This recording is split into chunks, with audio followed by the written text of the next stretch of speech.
technology has pushed the boundaries of innovation. However, this drive is yet to reach the realm of wheelchair users. The problem presented to us was quite simple. Build a wheelchair that can climb a staircase. However, upon research, we found that this was not the case. Wheelchair users are severely restricted to access to elevated floors. They could either hoist themselves up a staircase and risk severe injury, or they could resort to motorized options. Now, these are extremely expensive and could cost a fortune, or they were extremely bulky and impossible to maneuver. The next solution was to have attachments to railings which would drive themselves up the staircase, and this again restricts them to staircases with these attachments. Now, we kept all these in mind when we sketched out our requirements, and we did this for a wheelchair that was self-propelled. Now, our first requirement was that the wheelchair should be strong enough to support at least 700 pounds, and this left a reasonable safety margin. We also needed a safe braking system, and this meant that the vehicle needs to come to a stop under 1 second. The next was that it needs a proper mechanism for climbing up the staircase, and this meant that it needed to distribute the force and deliver enough torque to climb up the staircase. The next was that it needs to be attachable to at least 90% of existing self-propelled wheelchairs. And the last was that this wheelchair needed to climb standard US stair sizes. And this was a 7-inch rise and an 11-inch run. As engineers, this presented an interesting design problem. As business enthusiasts, it was a market that was yet to be tapped. But more importantly, as human beings, it represented a pressing moral responsibility.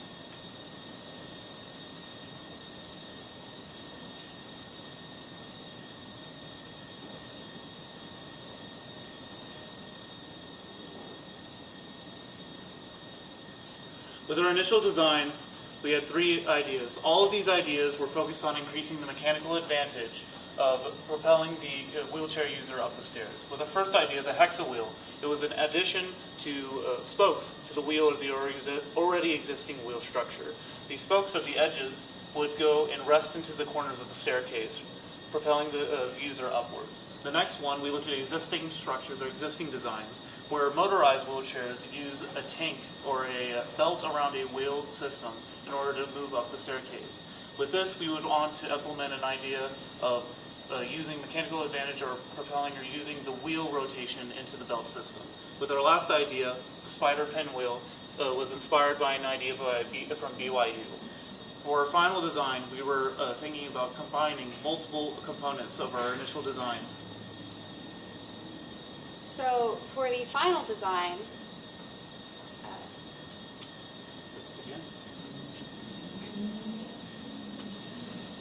our final design combined the first design, the hexa wheel, and the last design, the spider pinwheel, to create a somewhat pinwheel-shaped structure that would attach to the back of the wheelchair. You can kind of see it on our model here. So this shape is a pinwheel because stairs are a 7-inch rise and 11-inch run, which makes it impossible to hit 2 corners if you have straight posts on your wheel. The curve allows you to hit 1 corner, curve around your angle, and then curve back down and sit flush in the next corner so that you are able to not slip off the stairs. Our design fits onto most mechanically powered wheelchairs and is very compact. In order to use our final design, the wheelchair user would back up to the staircase that they want to go up. They would then extend the device backward and then rock the small distance until the stairway to heaven was actually touching the stairs. Then they would retract the device to where they leaned back. This way their weight was over the stairs between the point where their front wheel touched the stairs and the back point where the stairway to heaven touched the stairs. This would keep them from being too far forward and falling forward while they tried to pull themselves up.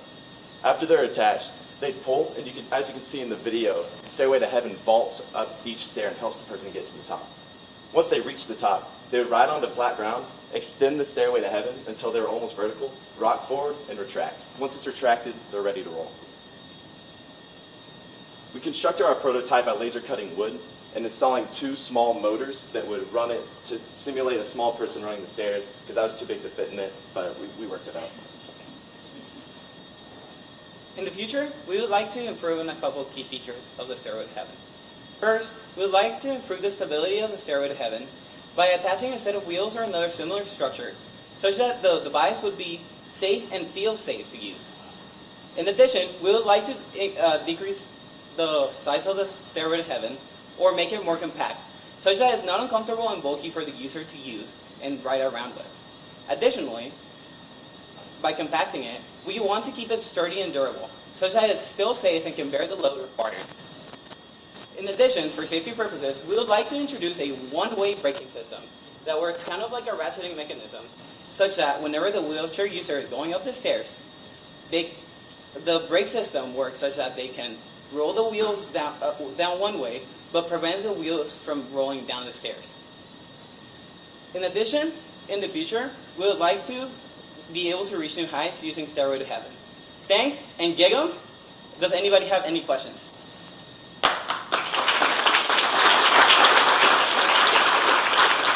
Judges, you have 5 minutes.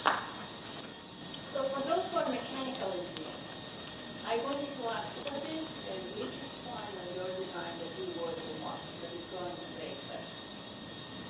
When it's extended out, the back bar, where they lean back, just that point right where it's coming out of the extending mechanism, this might not be the weakest. You would put that one instead of the rotating, one of the rotating. It could perhaps be the pivot around which the spokes are held, because it would be like the thinnest piece of material holding the entire structure together. Well, I did not say, but this was wonderful. I really enjoyed it. What you're doing, this is not an easy program. But I did want to push those.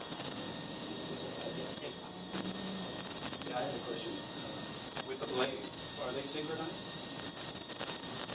The final design, they would most likely be such that they're more mechanically advantageous for the user. Yeah, we'd Yes, like sir. for them to share an axle. Yeah. That'd be the best. Because I noticed in the demonstration, that one of the blades is Yeah. a little bit off, that might provide an imbalance. Yes, in the final design, they probably share an axle so that they spin together. Because most stairs are square and not curved. So you showed it from pushing forward, but I guess I'm still having trouble seeing how an individual would make that work themselves. So the general idea is that the user would rock back onto the stairs, so they would extend the Stairway to Heaven backwards and rock it into the stairs such that the Stairways to Heaven would interface with the steps themselves, and then they would propel themselves using the Stairway to Heaven and the wheel tires for their wheelchair. So they're using the wheel tires as a, Yes, ma'am. okay. Yes. If they're rocked far enough back, when they pull this to pull themselves up, like if they were too far forward, it would just pull them forward. But since they're rocked so far back, they should be able to roll up the stairs. I would be a little freaked out if I was in a chair. Yeah, that's why I would like to introduce kind of like a braking mechanism such that like you cannot roll back down the stairs. And also, ma'am, it's much safer because they're on their backs rather than tilting forward. And on a staircase, we not want them to fall over. So I think this would be way safer than the way like hoisting themselves up or anything. One of the only current methods that is used right now is that the person in the wheelchair will rock themselves backward, grab onto the handle, and just force themselves up the stairs. This is using a similar sort of design, but with a mechanical advantage so that they're not using all their upper body strength and not risking letting go and sliding all the way down. So coming on the market analysis, and I may have missed this, but how much would it on average cost to make one? We're shooting for this to be something that you could adapt to existing wheelchairs. So we envision it would be like a marginal cost above an existing wheelchair to attach this to your chair. That's why it's not competing with the higher end solutions that are in the $5,000 to $10,000 range. We think they're too expensive for most users. Yes, absolutely. Are you able to talk to anybody who uses a wheelchair to get his feedback on what he thought was about it? We weren't able to talk to anybody who used a wheelchair, but then we did have access to wheelchairs, so we did try rolling it around and seeing what it felt like to be someone like that. But unfortunately, we couldn't talk to anybody with a wheelchair. I tried to go up the stairs in the wheelchair, and that gave me a lot of insight into the problem. So None of us could talk back. it was hard. It was crazy. Even assisted, it was really difficult. Okay, all right, thank you very much. Stairway to Heaven. I don't need to tell you that it is a popular song as well. All right. We are going to give the judges just a few minutes, but the next team is Team Notifier. So if you were disabled, yes? Yeah. All right.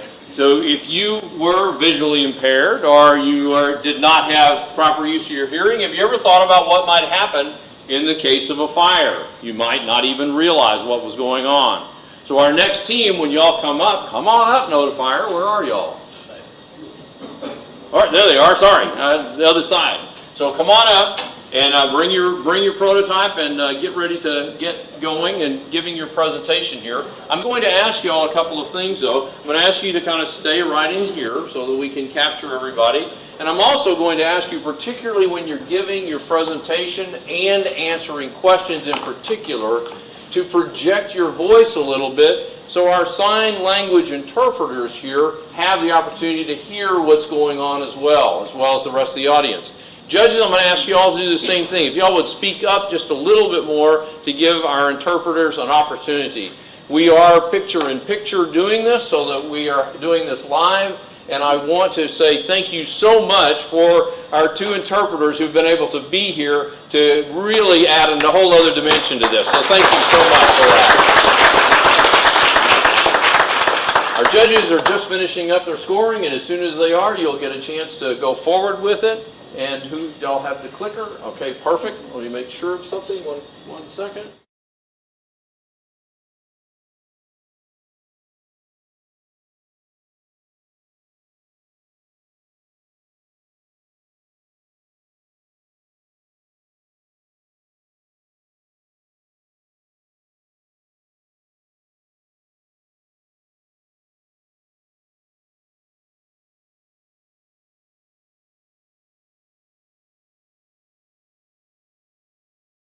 Way. With a show of hands, how many of you have ever experienced a fire alarm? Have you ever given thought about people with disabilities and how they would react?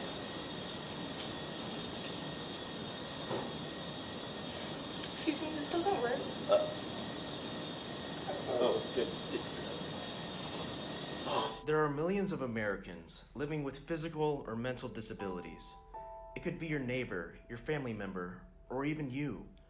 We all want these people to be safe, but how do we ensure they are safe during a fire? About 2,400 house fires each year involve those with disabilities. Out of every 100 house fire deaths, 15 occur due to physical disabilities. Fire alarms are targeted towards the average person, but that does not always work. For people with certain disabilities, alarms can be more of a hindrance than a help. With Notifier, a universal fire alarm can be adjusted based on your needs. You can adjust multiple options to alert you of a fire, like an alarm, a strobe light, a strong smell, or a banner reading fire to notify people who are confused. For example, people who experience light-induced seizures can turn off the strobe light. Those with sensitive hearing can toggle the setting to a comfortable volume. Notifier addresses a problem faced by every person with a disability. As the number of these disabilities increases, we can extinguish the fire of fear with Notifier.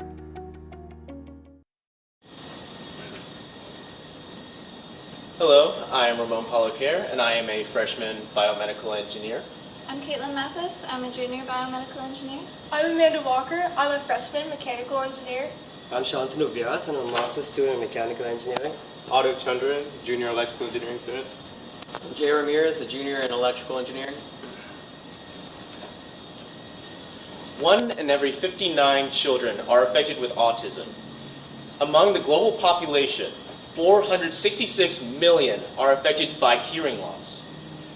In the US alone, there has been a 10% increase in deaths relating to fire. 15% of these having to do with physical disabilities. Our design is a universal fire alarm that alerts people with disabilities, and our target is everyone. So our device is reliable and it alerts everyone to a fire. It's compact and affordable. It should only require maintenance one time a year, and it adheres to fire code standards. Design was first an outlet that could communicate to a fire alarm. However, we could get the fire alarm noise to not harm people and those with disabilities. Our second design was to make an app that would interact with an alert system. For our final design, we took inspiration from existing fire alarms that are easy to install, easy to use, non-intrusive in our daily lives. To be truly universal, we decided to make it possible for users who suffer due to loud noises or strobing lights to toggle an ambient feature on our alarms. In this mode, the user will be alerted by a soft continuous message and also a slow blinking light, which will ask them to leave the building as soon as possible.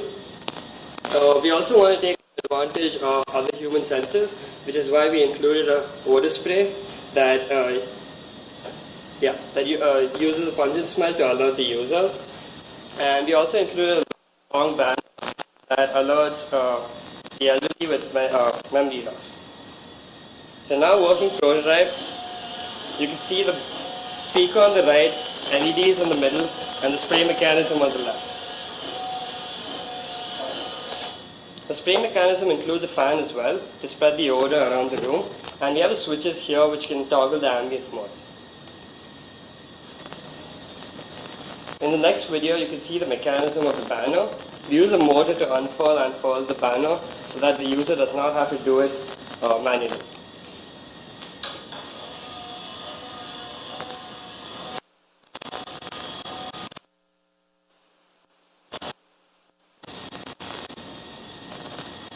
Okay, Notifier app. So this is currently in development right now, and it has capabilities set up by the use of your phone.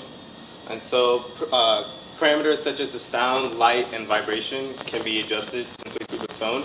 And another feature is that these functions will also be replicated by the phone. And so on the figure on to the right, this would be the fire emergency screen when the smoke alarm is ringing. And if there is no fire, the user can select the false alarm button on the bottom. So how is our product different from existing fire alarms? Existing fire alarms have harsh noise and harsh lights. In Notifier, we are able to control the sensitivity of these sounds and lights. In addition, we included an odor that could alarm the user. This odor is proven based on the military using banana oil. Also, we have an intuitive visual so that if people forget about the alarm, about the sound or the light that's that's from the fire, they would know right away to leave the building. So how do we actually get this product into people's homes? Well, existing fire alarms have a technology that is mature and it is easily available and cheap. The products that make Notifier unique only add about $20 to the cost of production. Estimating overhead and 40% profit margin, we can expect Notifier to be sold at a retail price of under $50, which is competitive with current solutions already in the market today. We are targeting customers who live with disabilities or family members of those who live with disabilities, and also hotels and other communities that house people who are impaired in hearing or may be benefited by the alarm and notified in the case of an emergency.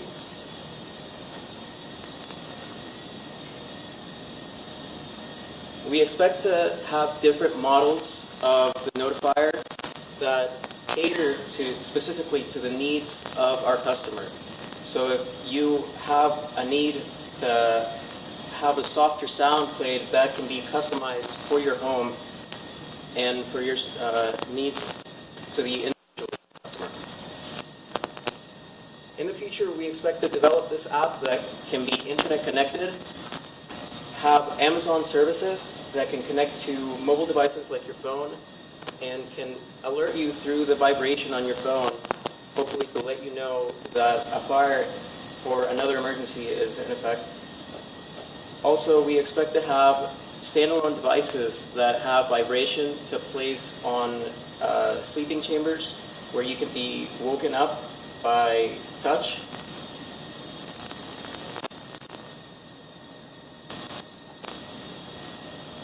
Currently, our technology allows us to have a way to be notified of a fire, and we are able to detect when one is going on.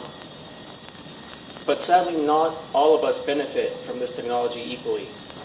With Notifier, we can expect to have a safer future. With our device, we can hope to bring everyone into this technology and let everyone be alerted equally. Thank you.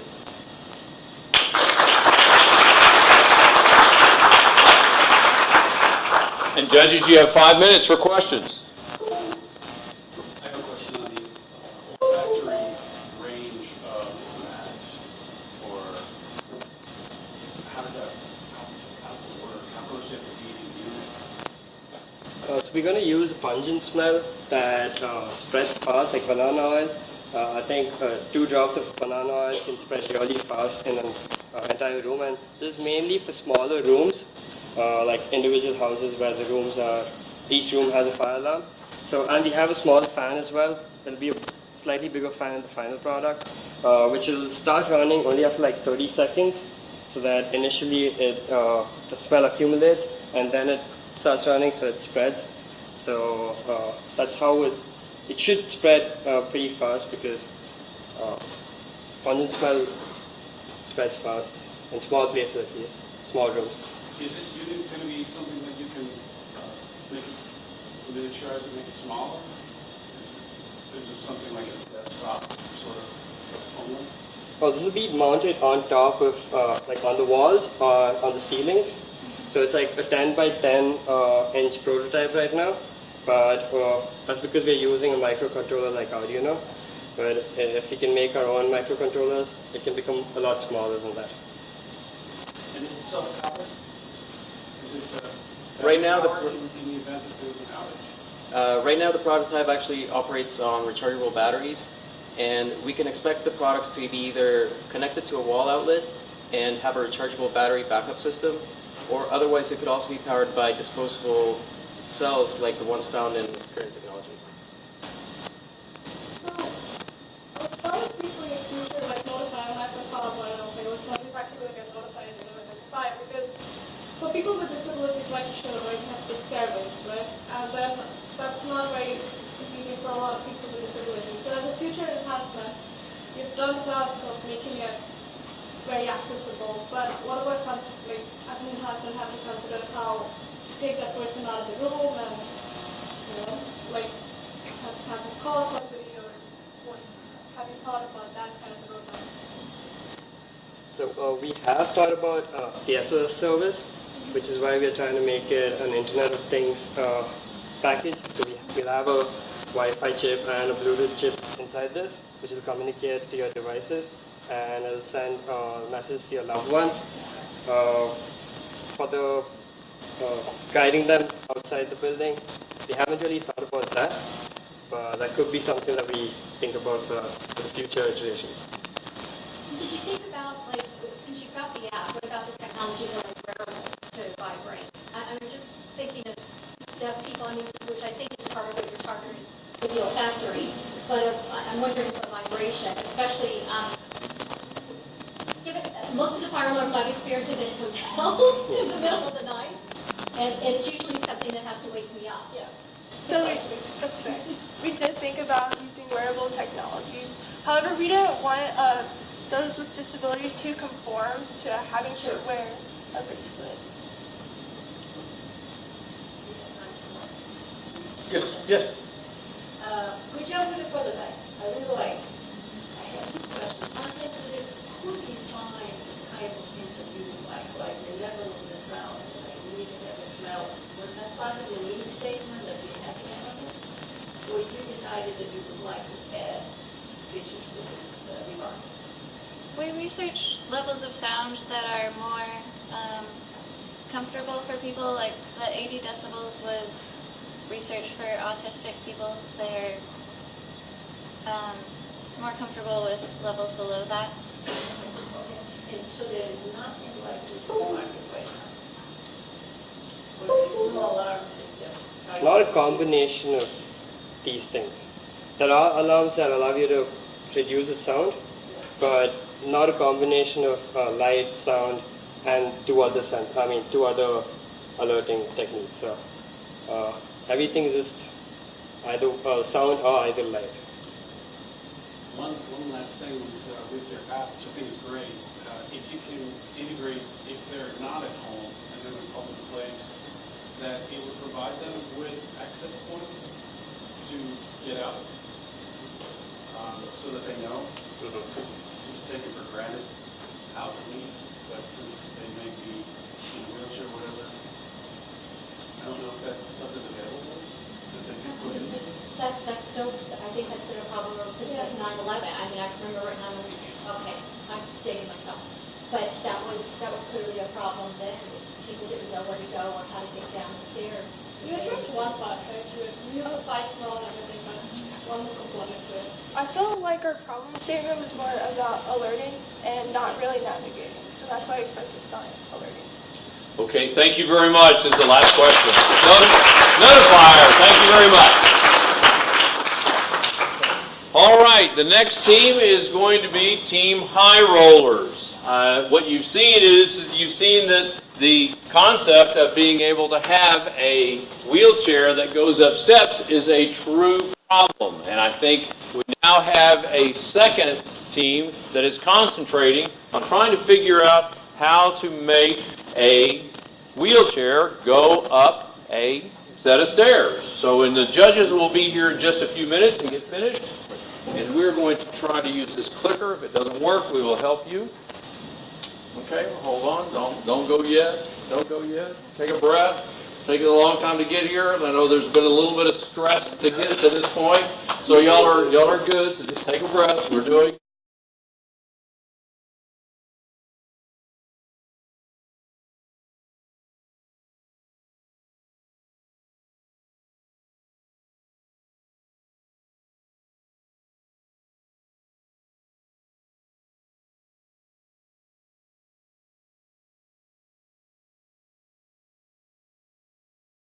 High roller, take it away. Hello, my name is Basile, and I'm a freshman biomedical engineering major. I'm Linda Bustamante, and I'm a senior biomedical engineering major. My name is Andrew Lewis, and I'm a freshman mechanical engineering major. Howdy, I'm Grant Mays, and I'm a junior electrical engineering major. I'm Justin Alpern. I'm a sophomore mechanical engineering major. I'm Jerry Moody. I'm a freshman aerospace engineer. And we are the High Rollers.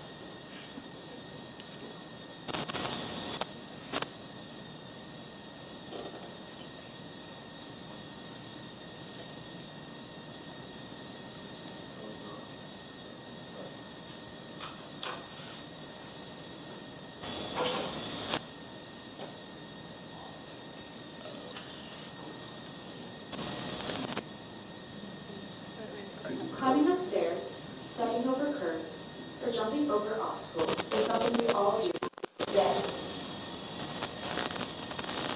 So, just like stairs, life is full of bumps, and this is a bump. We will resolve this.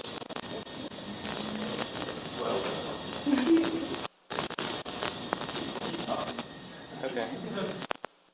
All right. Sure. Should we skip over? I think I got it right there. It's open. Yeah, it's open. They just have to wait. It's 3 seconds. What we'll do is we'll try to get your video Yeah, and sure. play it after break. So keep going with your presentation. I don't want to lose any more time. In this presentation, we're going to just identify the problem that we're trying to solve and the solution we came up with. and describe the impact that it will have in the future. So our primary customers are wheelchair users, and wheelchair users face a big challenge when it comes to overcoming curbs and stairs. And there are methods to doing that, but they do consist of long winding ramps and elevators, and it can be very time-consuming and inconvenient. Solution, we developed 5 requirements. First, it needs to be about 100,000 people worldwide every year get injured from falling down stairs while walking. Our goal with our solution then was to provide a way for wheelchair users to climb stairs in a way that's just as safe, if not safer, than. Second,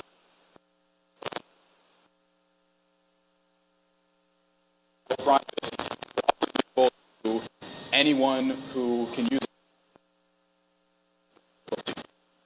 Third, it needs to be fitting into the same spaces as a typical man-operated wheelchair, such as under your desk at work or folded up in the back of your car when driving somewhere. Fourth, we wanted it to be durable. We aimed for a 5-year lifespan for our product because that's the point at which Medicaid is able to replace a wheelchair on insurance. And finally, it needs to be efficient. Existing climbing wheelchairs can take up to a minute per step, which in our eyes is no better than just going the extra distance to take a ramp up.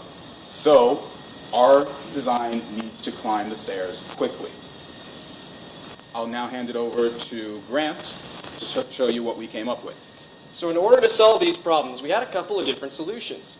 Our first solution we called grip tips. Grip tips are spokes with rubber tips at the end. And the whole point of these is it's going to clasp the stairs between the tip and the tire. Now we liked this design, but it had a couple of problems. Although we could clasp and climb over things, we had issues with tipping. We had no plan for going down the stairs. So while we liked this idea, we kept the concept in mind when we moved forward. We talked a little about malleable wheels. And so malleable wheels was essentially having the wheels change shape to accommodate the stairs and vault over. But reinventing the wheel is hard, guys. So ultimately, we try to keep all of our concepts in mind, and we move forward with the best of both worlds, with what we call the high roller triple wheel assemblies. Now the high roller triple wheel assemblies, we have 12 wheels, 3 wheels per spoke, 2 spokes in the front, 2 in the back. We'll show you pictures later on. But essentially, it's an excellent, innovative solution that lets you vault stairs. Now I'm going to hand this over to Carla. Carla's going to talk a little bit about some more stuff. We'll show you a demonstration with Andrew later. All right, so as you can see from our model, the high roller has 4 attachments, 2 in the front and 2 in the back. These wheels rotate and spin as you go on leveled surface, and then they also turn up to clasp onto that stair as you're coming up the step. It makes the world accessible 1 step at a time. So, our prototype was a 1/8 scale quadruple axle design. So, as you can see in our model, our axles are able to rotate about this axis, and each of these wheels is able to rotate about its own axis. So this would allow us to drive on flat ground, and they would drive on flat ground and climb up stairs. We used a 3-spoke design to keep the user close to the ground to be more stable and prevent tipping backwards, which is a big safety issue. We decided to motorize the whole thing using the regular wheelchair wheels, so this would be adaptable to any wheelchair, and the motorized wheels would give it the power to get upstairs and give it the comfort of having a motorized wheelchair in day-to-day use. Finally, we used high traction wheels using grip tape in our prototype so that our prototype would stick to the stairs and prevent slipping and falling. Here we'll have a video in the top right to show our demonstration. You can see the bearings kind of lodge in the corner, and then they vault up the stairs in a nice motion, and I can go back down the stairs. So our value proposition is that we want to increase convenience and accessibility. Our main customer segments are insurance companies and healthcare providers because they're going to be the ones to help finance the device for the customer. We want to look into durable medical equipment companies because they're the ones who distribute these devices, such as wheelchairs, to hospitals and pharmaceuticals. And our overall end customer is the wheelchair user, of course. Now, for customer relations, we want to establish that, first, by getting our customer through advertisements. We then want to keep them through our customer service, and we want to grow that customer base by offering more products and improving our current design. This is our current competition. As you can see, they range between $7,000 to $25,000, which is basically the cost of a used or new car, very expensive, and some of them require some external assistance. However, our product is between $1,000 to $2,000, and it is an attachment to currently existing manual wheelchairs. Our cost structure consists of the parts that is needed to create the wheelchair, marketing, which includes advertisement. It also includes legal. Now that includes the cost of filing a patent and getting FDA approval. We want to hire engineers to continue developing our design, and we also need to maintain operations, which means using some customer service software and getting some customer service representatives. So in the future, we plan to motorize this triple wheel assembly by putting a single motor on each of the 3-wheel spokes, and we also want to make it belt driven.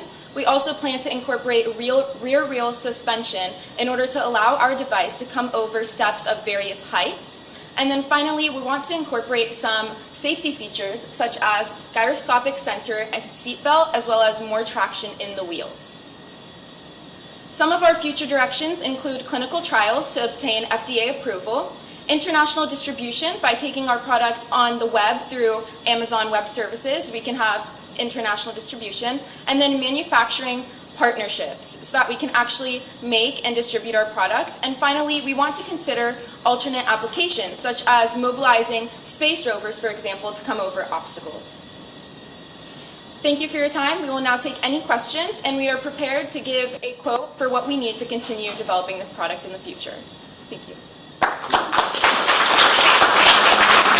you go, high rollers. All right, 5 minutes, judges. Great job.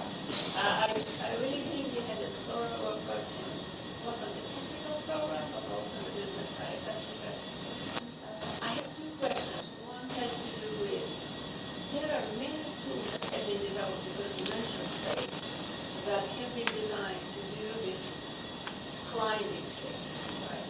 So how does your idea compare to that? And then if I can give you my second question, as you look forward, all the things that you could do, which one would be the most challenging for you if you were thinking like this as a coach? Okay. In terms of the business side, what makes our product unique compared to currently existing approaches is that the cost of it is much lower compared to what's out there. As you can see, it can be attached to any existing technology, not just wheelchairs in the future, and so it would reduce the cost greatly. Right, and I did not mean the cost, I meant in the approach, the mechanical approach that you are using versus all the other ways that people have thought of climbing stairs. How do you make an innovation? So I can speak a little bit to your comparison to Mars rovers. Are you familiar with bogie rocker suspension systems? So maybe not, it's okay. So when you have a lot of these Mars rover systems, one thing you have to really keep in mind is that these are really built for a lot more flexion than we have here. So I mean, like, you have completely gyroscopically stabilized centers, you have these big, almost car-sized vehicles going over rocks at, like, huge angles. You have people climbing up almost 45-degree angles, for instance, with the bogie rocker design. I think ours is more innovative because it's really mostly designed for stairs. The spokes are really just very specifically designed to get over stairs. And it is an interesting approach because if you're not really trying to go up 60-degree inclines, like with a bogie rocker, you're not trying to overcome gigantic boulders, you're really just focusing on these smaller bumps. So I think that's why it's a little more focused. And what really makes our product different is that the current wheelchairs on the market, as you can see, they're so expensive. They're expensive because they're meant to get up flights of stairs. What we want to do is allow people to get up small stairs. Like when you're coming into the Zachary building from the Starbucks section, you have those small stairs, but you can see the ramp goes all the way around the building. We don't want wheelchair users to have to go out and scout out these long, tremendous ramps. We want them to get up 4 or 6 steps, and that's the main purpose of our product. I think your presentation, I echo what you said. You covered all one of the things that was coming up to me was how do you address safety features, which I'm very happy to see that you've had in your future roadmap. To me, the only thing that was there was, have you spoken to, like your primary, you said that you want to target insurance companies, medical device companies. Have you spoken to them, or have you asked them your changes and what they think about those? We have none, but we have looked at what's currently existing. A lot of insurance companies actually finance 20% of the wheelchair that is being bought. So if you say someone wanted to buy $25,000 wheelchair, they would sponsor $5,000 of that. And so there currently exists a possibility for insurance companies to be able to finance part of our device so that users can use it. I actually was able to talk to a wheelchair user about our product, and he kind of told me about the power wheelchairs that currently exist, but he said that there's no device that you can actually clamp onto a mechanical wheelchair. That would be like an addition that lets you climb the stairs, and he said that was a phenomenal idea and that we should proceed with it. That's good for you. Yes. Okay. Just one, I enjoyed the presentation too, and I liked you doing all the aspects. I wouldn't necessarily tie anything to what Medicaid, I think, does, because Medicaid regulations do vary in all the states. It's 50 different Medicaids. And so what you may have found for Texas may not necessarily apply elsewhere, but thank you. Good presentation. Thank you. Yeah, you have the last question. Yes. How does this work with, I'm not that familiar with the wheelchairs. So many of the wheelchair users that I've seen are ones that they fold the chair up and put it in their vehicle. They're not using one of those full motorized units. Do you have this design? Does it work with that, and how would it work? Yeah, so it's really nice about our product is that, I'm going to go back to the SolidWorks model, but you can actually lift up the back and front wheels and clip them onto the wheelchair.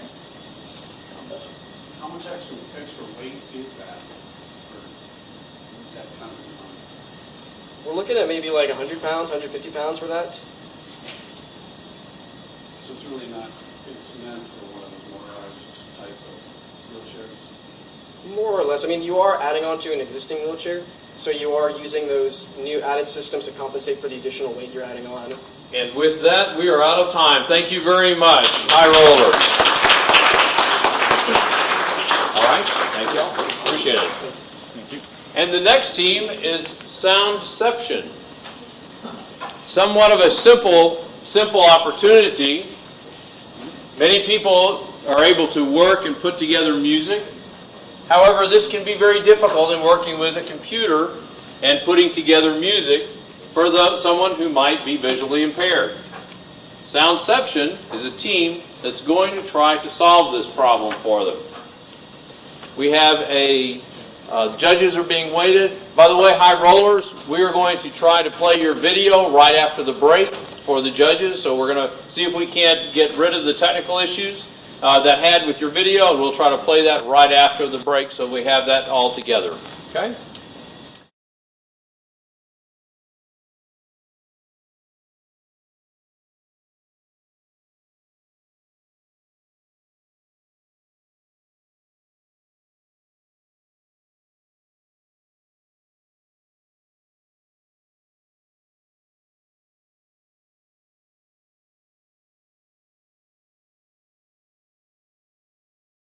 Away. Howdy, my name is Camilla Carlson and I am a junior biomedical engineering student. My name is Avery Landon. I'm a senior biomedical engineering student. I'm Amanda Gibbons. I'm also a senior biomedical engineering student. I'm Arushi Patro and I'm a master's student in electrical engineering. I'm Sino Bhagwani. I'm a graduate student in electrical engineering. And we are Team Soundception.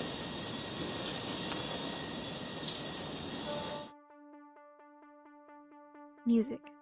It can be enjoyed by everyone, and it can also be created by everyone, right?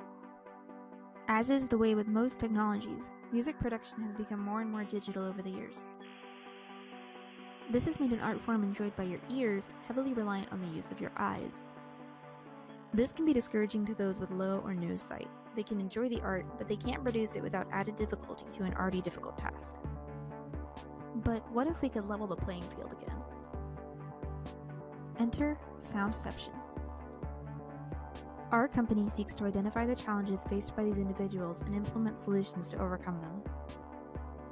We do this using intuitive controls, tactile displays, and voice assistance through Amazon Alexa.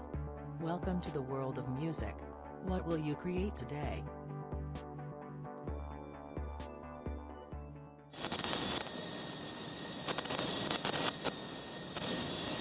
Soundception solves the problem of what tools can be created to make music production software more accessible to those with low to no vision. Personally, I make music using digital audio workstations, or DAWs, and I've done so for the past 3 years. And even throughout those 3 years, I still find the interface very complex to maneuver around. Now, looking at this as an example, imagine how someone who's blind can navigate this system. In the US, 7.6 million people have low to no vision. And among that number, 4.4 million of them are implementing screen reading technologies to better improve their interactions with technology. However, it still remains that 70% of the blind are unemployed. Soundception can provide job opportunities and such so that they can have a creative outlet in which they can excel in a job. So from our problem statement, we've identified 5 different design requirements that we've implemented into our device. First and foremost is obviously accessible for blind people, and this ranges anywhere from legally blind to no sight at all. We want it to be compatible with the top digital audio workspaces that are currently on the market. This allows for them to have the same level of quality as people who are sighted and allow them to collaborate with them as well. We need it to be easy to use, affordable, comparable to other technology in the musical market, and then we want a compact design that is easily transportable. Okay, how we come to the idea? We know that blind people can communicate effectively with the world through sound or different other senses. Imagine if you have a screen and you have audio feedback. This can be very effective. You can change the place of the cursor and the system will give you audio feedback that you are here or you are starting this kind of function. Or the other sense can be tactile. Imagine this kind of console. You have knobs and you have buttons. A person can memorize the place and functionality of each of them and effectively use when it needs. After both of these designs, we felt we inadequately understood the problem. Instead of imagining the needs, we collected data directly from blind music producers and identified major challenges. One is visual LED displays for which there is no substitute. Another user found DAW software usable, but the process was long, inconvenient, and tiring. There is a need for technology that allows for total independence in production without a lot of headache. We are tackling both learning and production. So for learning, the user will be able to learn a new software and not be daunted by that task. They will be able to acquire their desired skill level, and they will have access to all of the features of the DAW and able to produce music of the highest quality. Soundception. It's a two-pronged approach. We're using Alexa to control the DAW software and provide tutorial guidance to the user. We also have an accessory board to make those typically graphic displays manipulatable tactilely by the user. So to explain the first pronged approach, we have the Alexa, and the user will be interacting with the DAW software that is in the laptop through the Alexa. We even have a demonstration to show to you. Alexa, open KeyMapper. Sure. There's only one item. Alexa, patch in VFX KeyMapper. Yes. Okay, VFX KeyMapper is now patched in. You can now program sounds to your keyboard. You can see in the first part of the first pronged approach, the user interacts with Alexa. With the help of Amazon Web Services, Alexa computes and understands the command. It performs the action, solves the solution, and automatically gives a response saying, you can now program sounds into the keyboard accordingly. The second part of our two-prong approach is the modified MIDI controller accessory board. We want enough buttons on there that you can have thorough control over the software without getting lost in all of the chaos of where the buttons are located. We want tactile reference points, especially on rotary knobs, because those can get easily confusing if you don't have any sort of reference to where they are. We also have a 3D manipulable interface located in this rectangle right here. This is a three-dimensional version of it. It is actually an input that allows the user to modify different sound waves, especially for EQ balance, which is a difficult thing that we found. And then the response is on the computer. About the cost of the product, we can tell that Alexa that can be provided by $50. Also, subscription can be $50 annually. Also, accessory board, this one can be $100. The 3D tactile that you saw before can be around $70 to $300 based on the resolution we can provide. So totally it will be $270 to $500, so it's cheap. Just to hit once again on those design requirements, we did make it accessible for the blind. It is compatible with the software as you saw. It is fairly easy to learn, especially with the Alexa built in. Quite affordable, as we just mentioned, and then it is compact, as you see. About the future of the company, we can tell that we want to use the flexibility of the design because we can tailor the product for different targeted market and we can change the product, based on the needs of the customers. Also, different customers like normal DJs can use it as a hands-free technology, or it can provide a learning platform for everyone that can revolutionize the music industry. Also, we have to provide packages based on different categories because people need different, demands. And in establishing our business model, we've successfully identified our target market as music production software users who are blind. We're hoping to expand that by establishing partnerships with DAW software companies.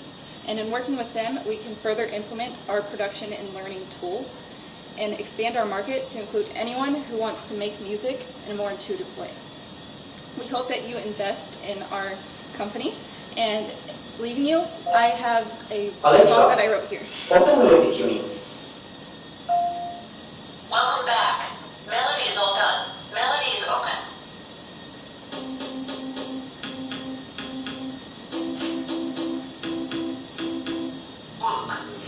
Thanks, and Giga.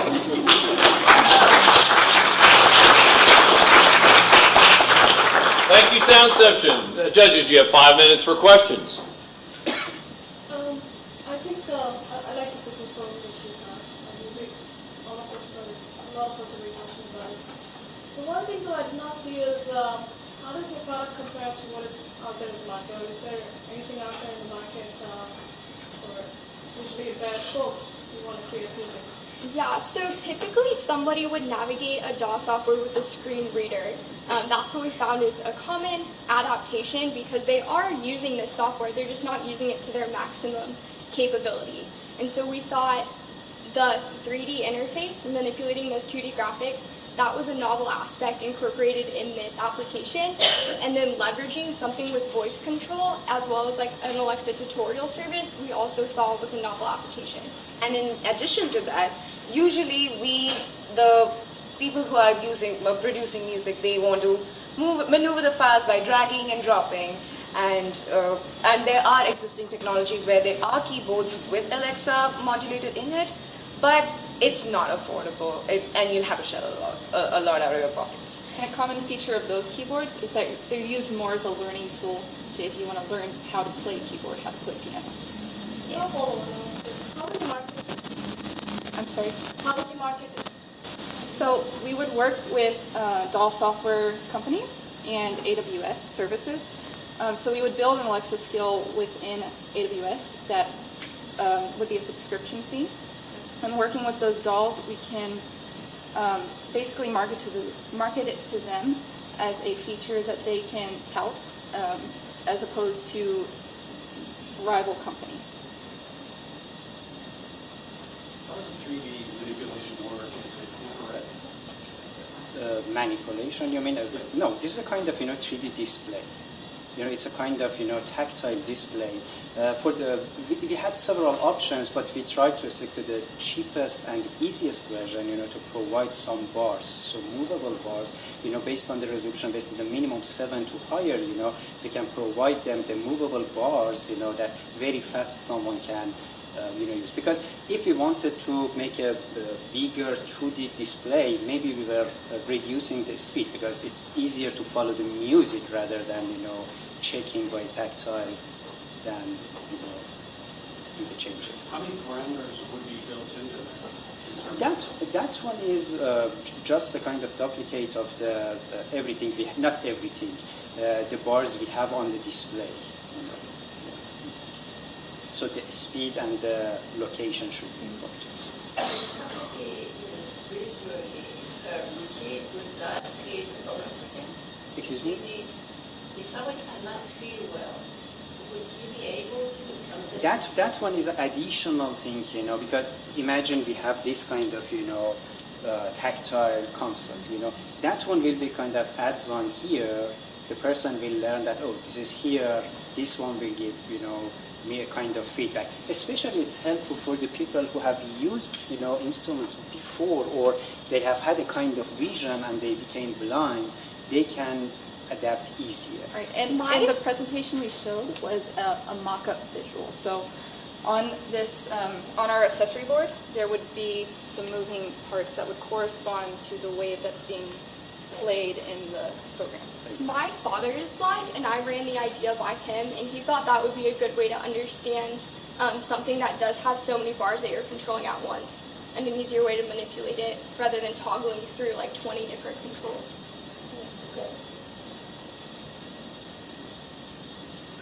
Any other questions? Okay, great. Thank you very much. Sounds excellent. And the next team is Hero. I think what we're going to do is we're going to find out a little bit about how they are going to disrupt an industry. We're going to find out how this is going to be able to impact people's lives. So hopefully you're enjoying things that are going on and you're seeing some really amazing things. Again, I want to remind you that these students have completed these projects and all these videos and this presentation in a mere 48 hours. We started at 4 o'clock on Friday, and I reminded the students that 4 o'clock on Friday and 3 o'clock today seems like a long time between now and then, but actually it was only about 4.5 hours. And most of the students didn't believe me at the time. Did it seem like it was about 4.5 hours after that? I think so. I think time evaporates very quickly. But we wound up making a great deal of progress.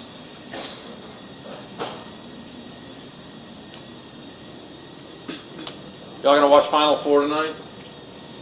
Anybody gonna watch basketball? Final Four ended. Final Four ended? Yeah. Oh, it did? Oh. Tells you how much I've been paying attention, right? Oh, how come I missed it? Yeah, well, okay. All right, just a couple of more minutes.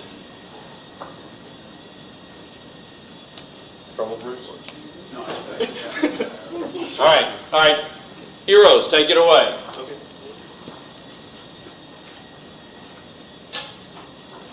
My name is Ian.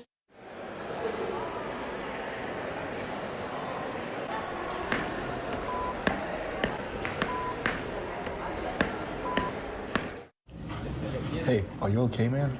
Sorry, my hearing aid is acting up again.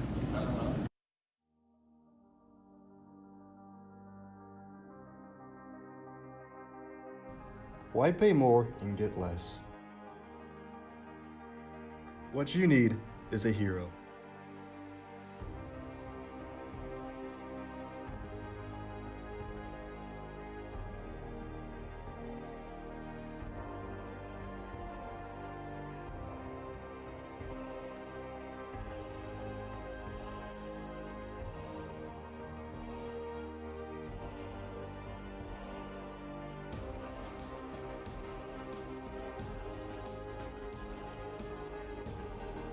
Pay for what you want to hear.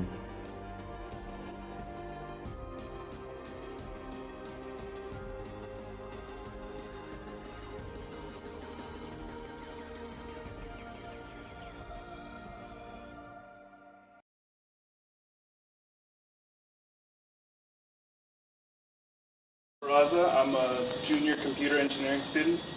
Hey, my name is Nicholas Ports. I'm a junior mechanical engineering student. Hi, my name is Sean Rahman. I'm also a junior mechanical engineering student. And I'm Troy Shaw, also a junior mechanical engineering student. And we are HERO, the new standard in hearing aids. So our goal. First, we're looking to improve the hearing aid technology through cost-saving measures that allow for quality of life improvements amongst all users.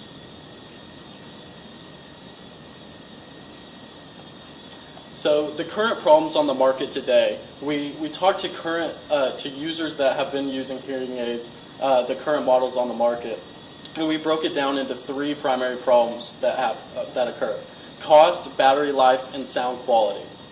For cost, the current range of hearing aids is $700 to $6,000 per unit.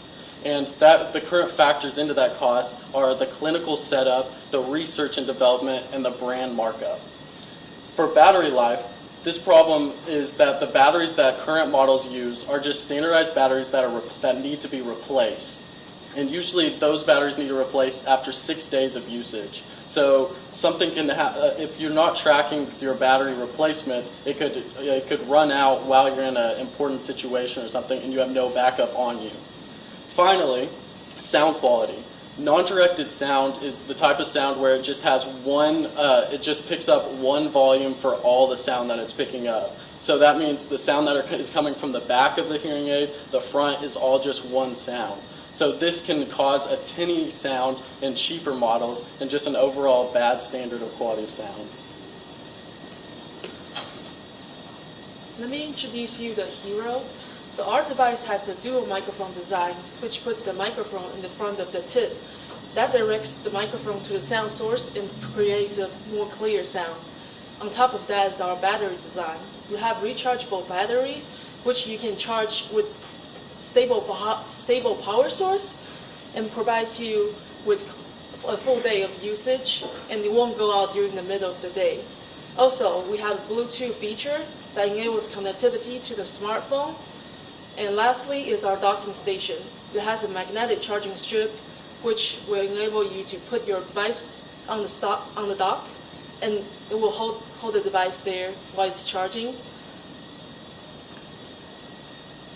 As stated before, a big issue among hearing aids, especially the cheaper ones, is the battery life. Typically these models have replaceable batteries, so after the 6 days of charge you would have to go out and replace the battery. That's an inconvenience which we plan to solve.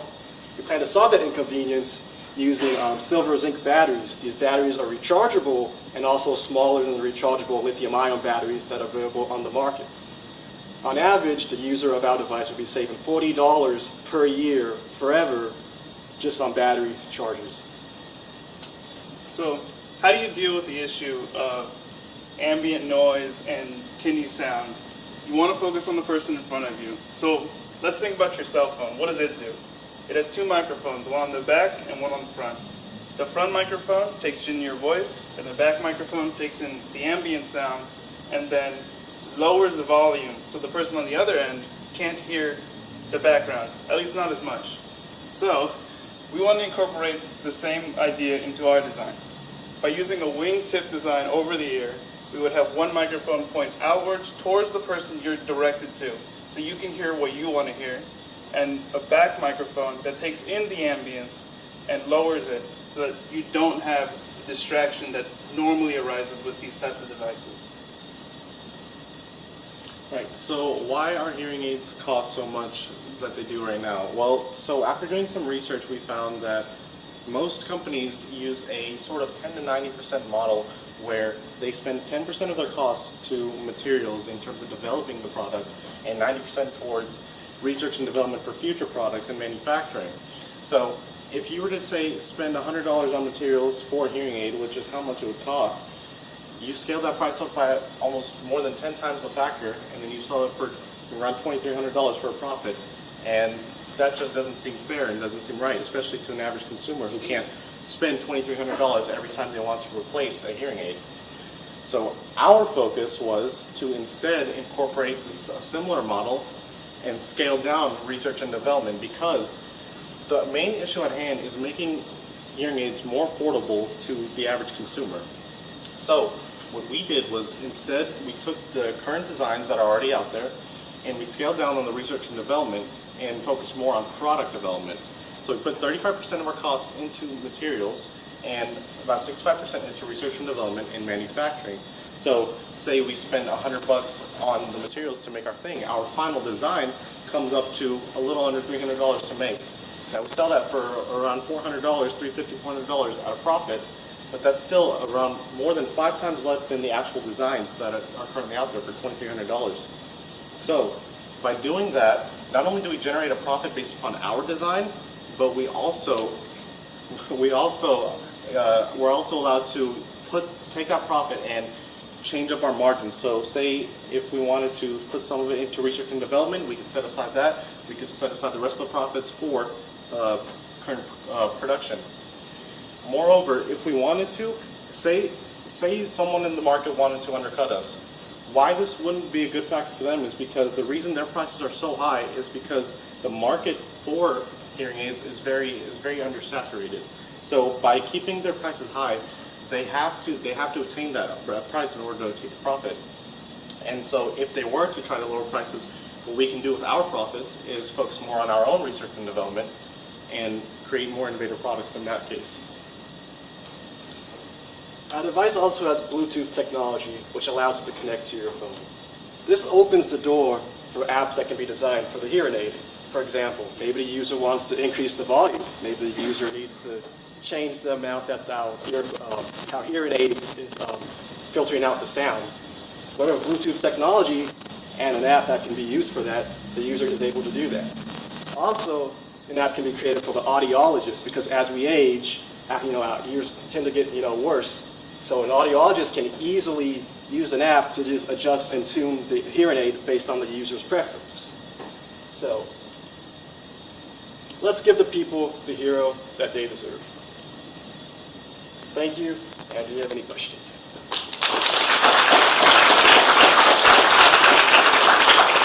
And judges, you have 5 minutes for questions for Hero. I had one about the microphones. I was curious about the manufacturer and how to work. The methodology is that the microphones are already pre-existing, so it's not we're not necessarily creating anything new in this regard. We would just be using the technology that exists in your cell phone right now, the dual mic setup, and incorporating it into the hearing aid, because it's not really something that exists on the market right now. Yeah. I have a question. So having had parents change so many times hearing aids, I think I understand a little bit of what they want to do. So the question I have for you is, I understood you want to lower the price significantly. And you're going to do two things. One is, you talked about the dual microphone, and you talked about the battery, which is a rechargeable battery. When I look and you change how much you're investing in R&D, I am assuming this device includes, in the context of this device, it comes beyond the microphone, right? Whatever happens by the time it collects the input, and how it's manipulated and translated into the ear. Wouldn't that be something you need to worry about? Or how much investment goes into that part of the ear piece? Yes, so our thought process was that with enough volume, with our profits, we can scale more towards our research and development and focus more on that aspect, because yes, the current components in your phone system would do the same thing, but if we were able to better understand how we can direct the sound from going everywhere around you to this certain direction and incorporating that same design on it, and if it works better for the users, so they can have a proper conversation, a proper meal with someone while still keeping their prices way lower than, costing an arm and a leg, then I feel like that's And really a big shape of I would also like to mention that the actual incorporation of this technology is not to reinvent the headset, it is to add on to it to make that technology more accessible, because that type of technology does exist for earpieces at the moment, but it's far too expensive for the normal consumer. So our goal is to add that on for the normal consumer to be able to actually purchase something like that. We're not reinventing the whole thing, we're just adding on to it, but through what he was able to find, through the logistics of it, we are able to lower the cost and still supply that to the normal consumer.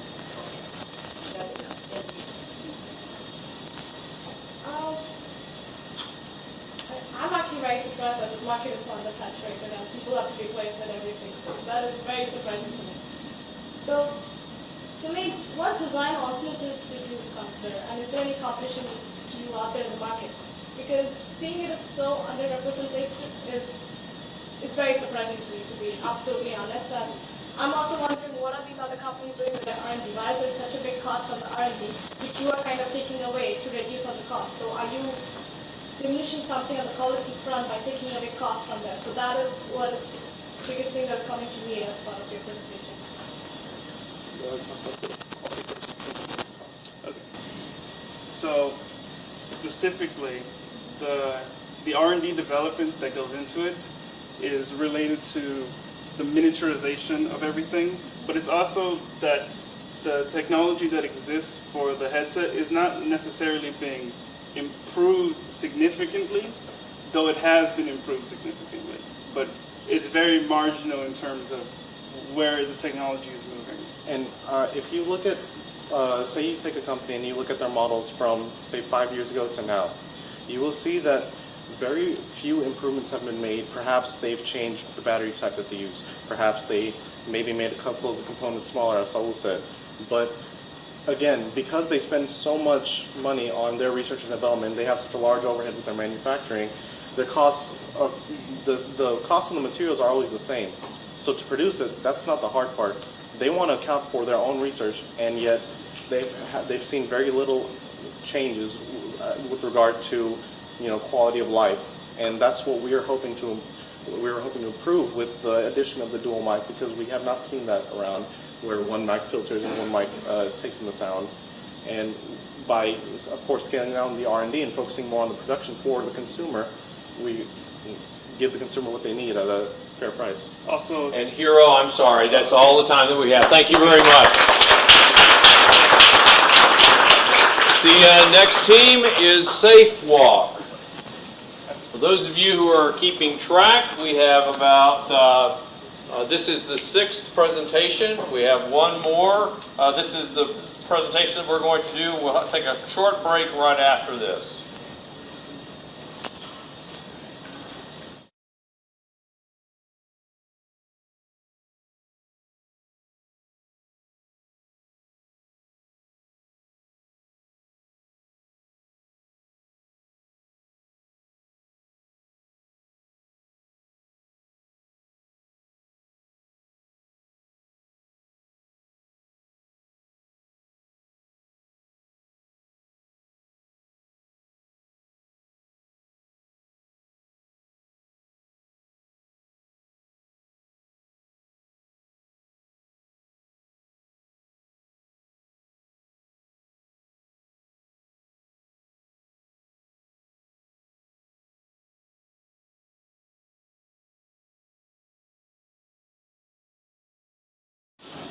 Walk safe, take it away. Thank you. Look both ways before you cross the street. We've all heard our parents and our teachers tell us that every time when we were growing up, because that was a way to keep us safe. Now what if you couldn't do that? What if you didn't have a way of seeing the crosswalk sign and there wasn't an audible bell for you? What if you were blind? So that's the problem that we were tackling today, and we have a very diverse team, and we're going to introduce ourselves, and then we're going to watch a short video about our product. Hello, my name is Anor Erdemir. I'm a senior mechanical engineering major, also pursuing a minor in biomedical engineering. Hello, my name is Umar Kandisteria. I'm a sophomore in computer science. My name is Kevin Metz. I'm a senior in biomedical engineering, and I'm also pursuing my master's of engineering in biomed. My name is Stefan Manoharan. I'm doing my master's in electrical engineering.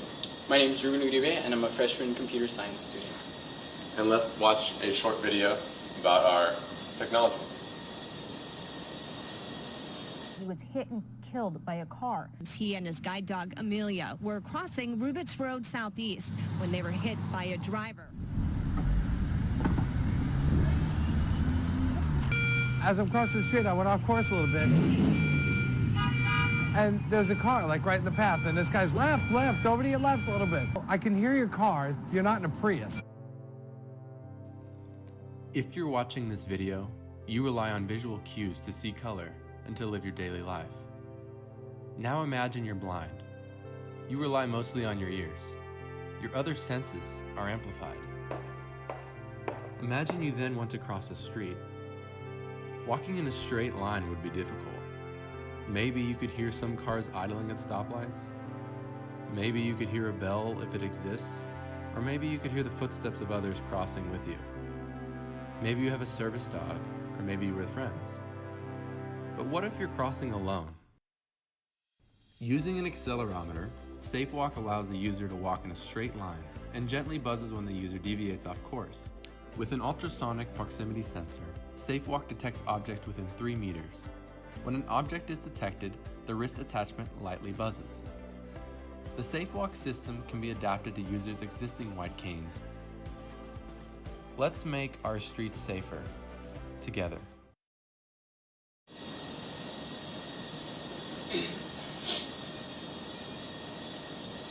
All right.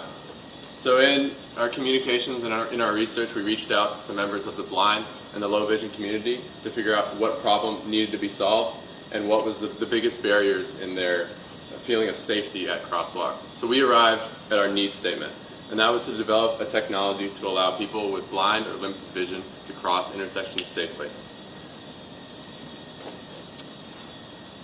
And we delved a little bit into why this was an issue and what the problems were that they were facing specifically, so we could narrow down our design requirements and our potential solutions. So we arrived at number 1, blind people could not walk in a straight line over a long period of distance. It's hard for even me just to walk in a straight line sometimes. And then number 2 was sometimes with like an overhang, like a table, like this for instance. If I had a cane, I would not be able to sense the table until I was right up on it. So those are 2 of the issues that we wanted to solve, and those were the significance to our design. There were a few requirements we wanted to meet in our final design. The first of this is we wanted to have no visual communication. Our target market is people who cannot see, so we cannot communicate with them visually. So we used vibration motors and also, just vibration motors in our design. We also wanted to have no need for big infrastructure changes at intersections. We want this to be able to work at any intersection. We don't want our users to have to worry about, this crosswalk, it beeps, I can cross here. This one doesn't, I have to go around or find another route. We also wanted to respond to the external environment. A lot of times when people stop at intersections, they go too far forward and they're in the way of the crosswalk. So we want the device to be able to communicate if there's a car in the way and route you around it. We also want it to be affordable to access and help out a bigger section of the community. And it also has to be lightweight.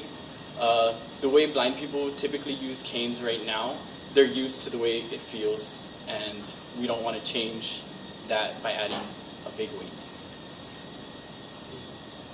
The first design we came up with was a mobile application that gets the position of smart cars and communicates that to our users. This is because a lot of smart cars don't make the noise that regular cars use, and that is how blind people can see the world around them, feel out their environment. But we chose not to go with this one because there's new rules implemented in September of 2019 that all smart cars have to emit noise when they're stopped or traveling at low speeds, so this is no longer necessary.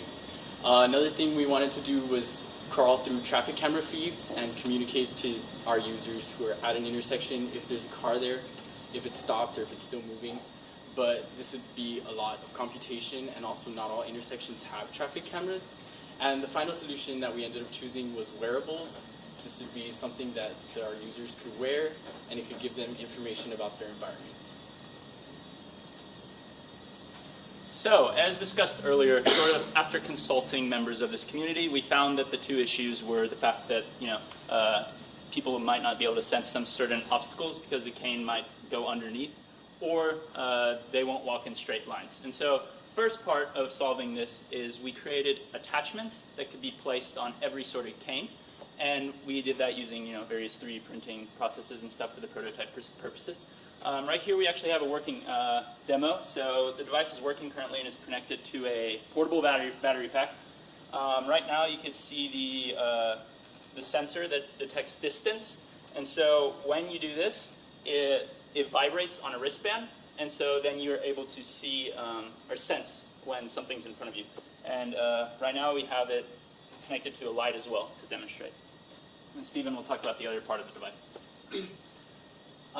Now, for those who may not be familiar, when blind people cross the road or when they walk, they usually use a sweeping motion along with their stick to figure out if there's something in their path. Now, one of the other objectives that we had was we wanted to enable them to walk in a straight path across a road. And how we did this is we used technology in order to deliver vibrations either on the left side of the hand or the right side of the hand, depending on how far you're deviating. So if you deviate too far to the left, then it'll give a sensation on your left to sort of redirect you to the right. So that would enable the user to cross the road in a straight line. And some of the demonstrations is there. Instead of a vibration sensor, we used a light for the purpose of demonstration. So whenever the user goes to the left light turns on in order to give the cue to go more to the right. So that's how we maintain linearity. What are the benefits of Safe Walk? So the first one is it alerts the users about their current surroundings. If there is any obstacles in front of them, that will alert them. The second is it's really low cost, so the approximate cost that we are targeting is $15 to $20.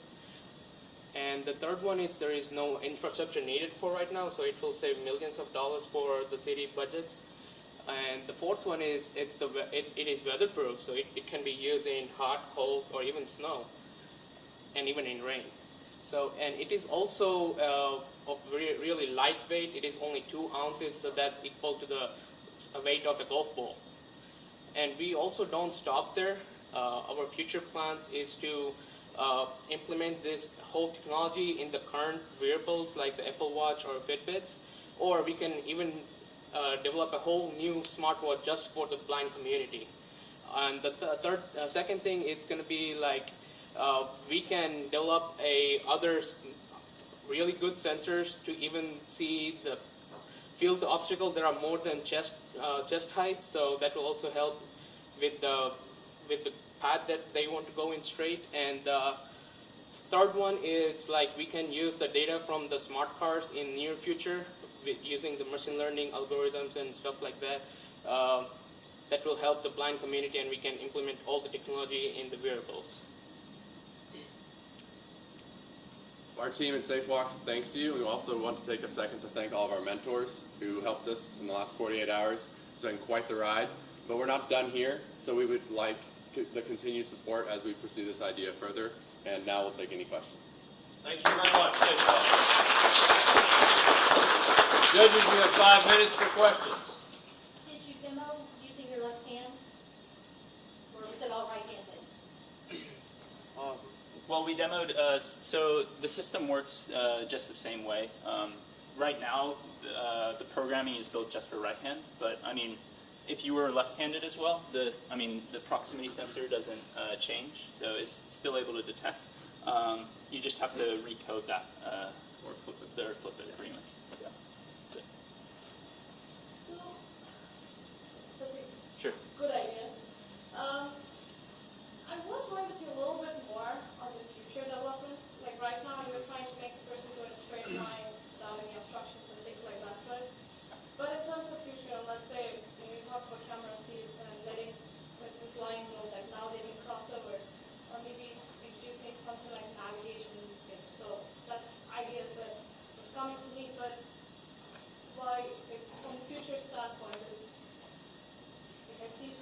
guys still going to no obstructions now, but I mean, without product. Ruben, do you want to talk about Smart Car API? Oh yeah, we want to use the Smart Car API, which connects to most electric cars nowadays and even some gas cars, mainly newer models. But it could get distance, position, and like other information about the car. And with regulation, we could get like implementation where the city requires that all cars that are driving broadcast their position data to the blind people so that they know where the cars are. So we're like trying to bring that in the future. So why would I mean, why would I want to know information for all of this? I just want to know. Yeah, the cars like in your general area. I feel like this would be an Internet of Things kind of solution as well, in which we would have a Bluetooth connection.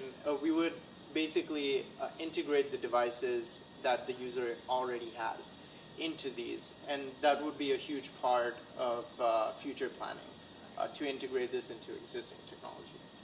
Yes, ma'am. I was going to ask, I noticed there were a couple of computer science. Dr. Hammond has done quite a bit of work on this. Have you looked at her work? Paige Hammond? Computer science. I know she has done something very similar with wearable technologies. I would ask you. The other question I have, it doesn't look like this is so complicated. Why haven't we, why nobody has done it? I was curious to hear your thoughts.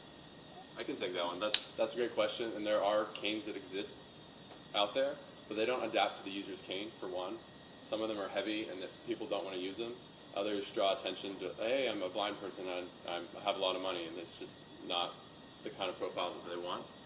And then there hasn't been a solution that integrates with current technology either, and that's where we're going. So some wearable watch, some smartwatch with braille or some other functionality. But it's just untapped. Maybe it's because there are only a few million in the United States and it's not something that everyone talks about, but it's definitely an issue, and we're here to work on it. I had a question. So far as GPS help to enhance the use of this, and maybe so much with after they've accomplished crossing a particular area, they'll remember those coordinates the next time that they're there. Yeah. I feel like that's very possible, since GPS, for example, if you look at Google Maps, there's a lot of traffic data. So I feel like there can be some sort of integration which goes with crosswalk data as well, or pedestrian data, which can be used with existing map structures. The main point that, or the thing that we're trying to keep is make it cheap pretty much, and we wanted to adapt our parts to every other cane. And so we were thinking of just marketing the attachments, but of course with a Bluetooth system or something like that, that would able to track GPS, that would help tremendously, because then you could track cars. And so it's just like integration of different systems for future steps. It's kind of like there's a whole realm of possibilities in that sense. So, yeah. Can I ask one? Yes, one last question, and then that's it. No, I think, I mean, the possibilities of this is really good. Have you, what is the feedback of the folks that you've spoken to? Like you said, right, that you've spoken to. What is their feedback? So to blind users that we spoke to, they said they wanted to keep it light. That was the biggest thing. And they said that, maybe some people might not be as technologically advanced, so try and keep it as simple as you can. And they also said, I'd like to be able to still use the cane I have, and I'd buy a product that I could just put on my cane that would help me walk. And they said walking straight was a big difficulty. And then they also said that sometimes they might hit something like a table because the cane goes underneath. So that's why we want to tackle those issues. Okay, thank you very much. I appreciate it. Thank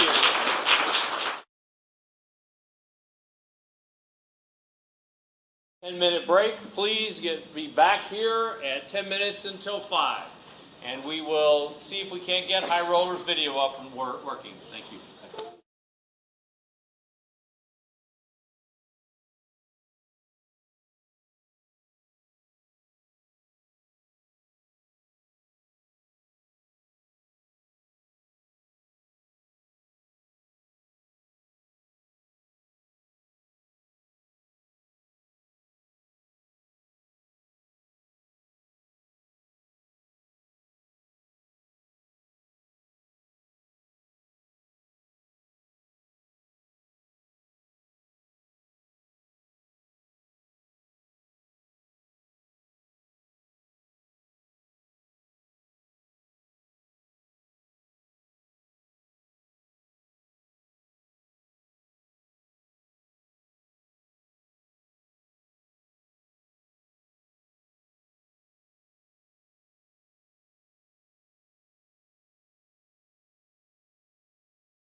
We have a change in order that's been requested.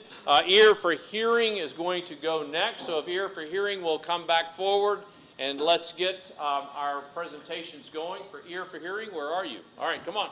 Y'all come on up here. And we're going to get this going.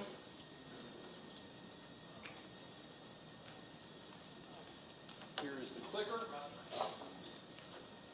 I think we should all just pass it around. Oh, I'm sorry. I apologize. Hold on and pause. We do have our technical wizards back here have been able to get the high roller video back together, so we're going to show it very quickly. So pause for 90 seconds and you get a chance to breathe.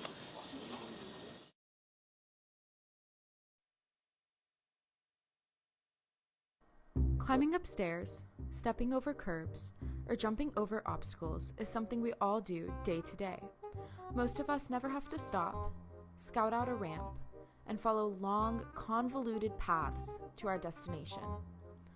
Unfortunately, this is the case for most wheelchair users.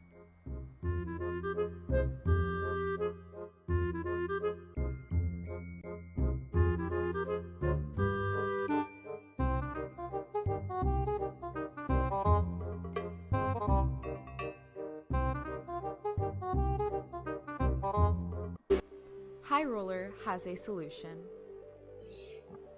With our 3-wheel pivoting system, we make ascending steps, curbs, and other obstacles a quick and easy possibility.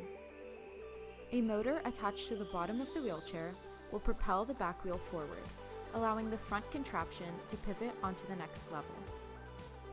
Our longer rear 3-wheel system will provide stability between steps. Moving forward, we plan to incorporate gyroscopic safety technology for a seamless user experience. High Roller is a convenient way for those with disabilities to reach their destinations quickly and without frustration.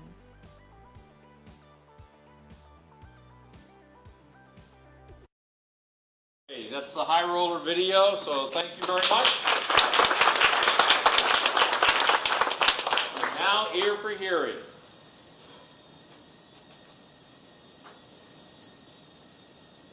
Howdy, we are here for hearing.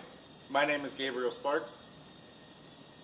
I am a freshman mechanical engineering student. I'm Morgan Holcomb. I'm a senior in biomedical engineering. I'm Nico Baez, and I'm a biomedical science major. I'm Emily Ayub. I'm a junior engineering technology major. My name is Catherine Gray, and I'm a senior in biomedical engineering. Howdy, I'm Matthew Head, and I'm a junior economics major, and here's a video presenting our problem. Day 1.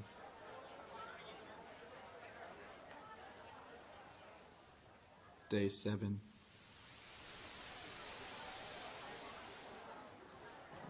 Day 31.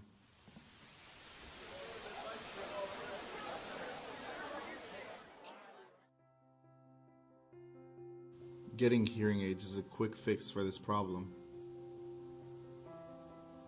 Imagine living with this every day, but not being able to fix this simply because you cannot afford to.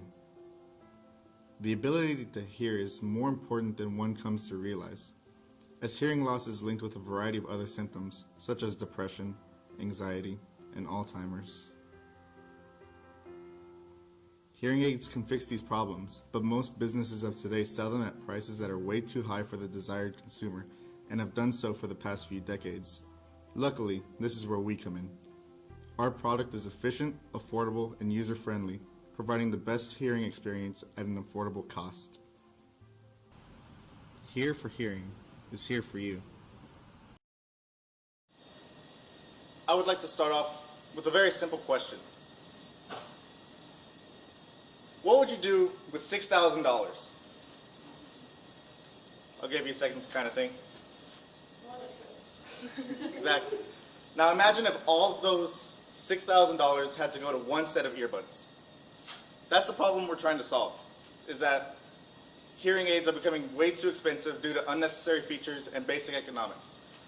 Some hearing aids nowadays include Bluetooth and a type of contraction where you can tell the difference between TV static and human conversation, which doesn't really need to be necessary if you're just talking to a loved one. and basic economics, hearing aids are a need for some people who are having hearing loss. So they need it. So the corporations are able to raise the prices a little bit more than a typical iPad, say. And we're also trying to cut back on prices because it's typically forwarded toward a fixed income population. So they can't really go out and buy batteries every week. And it's also a timely process. They have to go to the doctor, get a prescription, go to their local CVS or Walmart in order to actually pick up the hearing aids. And that just takes up someone's time. As Gabe was saying, there have been increases in the sophistication of the hearing aid devices, but with this comes an increase in the price. Just because there's an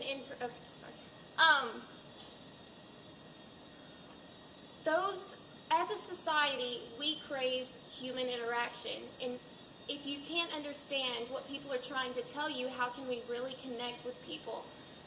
Those of a fixed income cannot afford these prices. As you can see, in 2008, the prices have already been raised to about $1,800 on average. We need to bring it back to the basics so that we can allow people to hear. We don't need the other stuff that's not a necessity. So when it comes to our design, we want to meet a few basic requirements. We want to be affordable, relatively, like less than $800. We want to be durable, made of inexpensive yet strong materials. Comfortable, a universal design that could fit any ear, wherever that ear may come from. We want to be rechargeable and also just have good sound quality compared to our competitors. And that's why we chose our design, because we're able to meet all these requirements. Now I'm going to pass this on to my peer, Emily. Okay.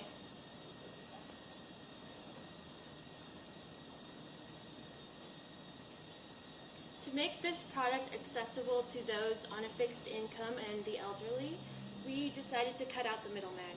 Typically, hearing aids are manufactured in places where the cost of labor is cheaper, then they're sold to the supplier, then they're sold to the audiologist, and then they're sold to the customer. And at each step, the price increases. We're going to solve this problem by, in the future, creating a user-friendly website where on this website you can order the product, obviously, and also we will have an online hearing test that will allow you to test for which frequency you need to correct for, which frequencies. And this will ideally reduce the cost of doctor visits. So, as has been stated, our target audience is the elderly population, those with age-related hearing loss, which primarily takes the form of sensory neurohearing loss, in which the inner ear structures have reduced functioning over time just because of damage, because of loud noises, and just age in general. And so we are further narrowing that to this elderly population that is on a fixed income, primarily just relying on their Social Security benefits to meet their monthly expenses. And this comes out to an average of under $30,000 a year for their total income. So when prototyping this design, we considered 3 different configurations. And we ultimately decided on the receiver in the ear canal design, which means we have our speaker in the ear canal and we have our battery pack, components, etc. in the back. So going ahead to our final product design.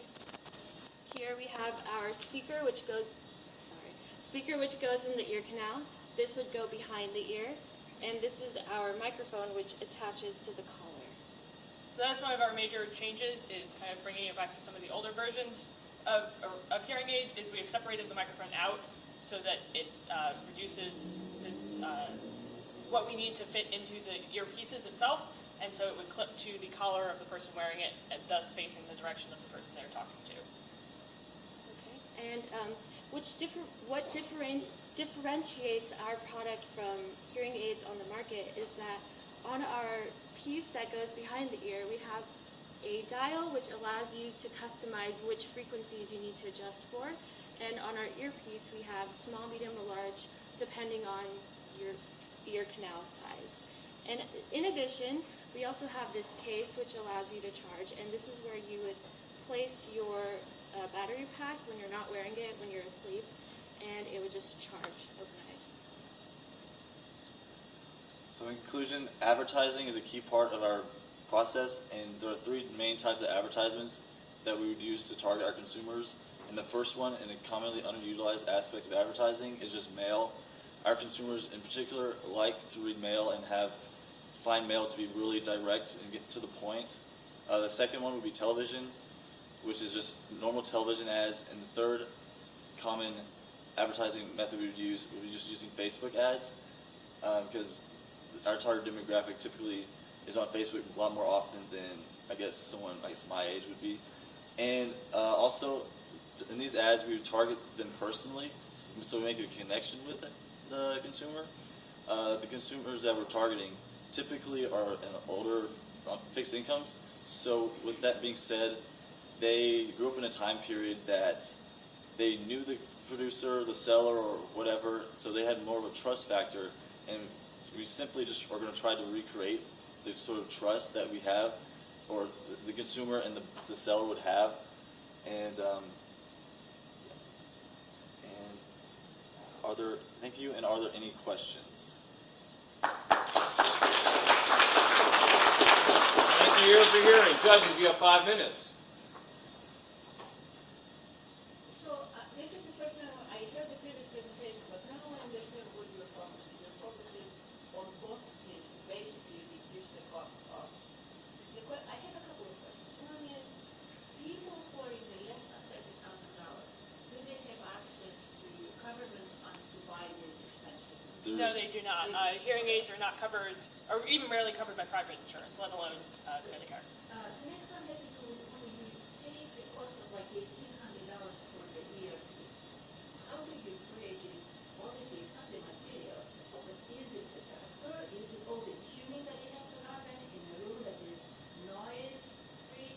Where is the biggest cost that you say you don't need to charge them for that? That's the reason we're Typically why they're so expensive is the markup price, and since hearing aids are need-based, you essentially have to buy a hearing aid so you can hear. And like iPads, you can there's like all sorts of alternatives type things like iPads, and there's really only like one hearing aid, just something you put in your ear. So that's what the main reason why they're so expensive is the markup, to make profits and things like that.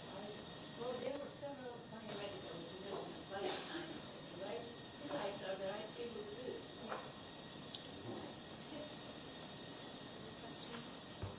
So the thing that I like about it is that you're eliminating the middleman, right? And you're building your website.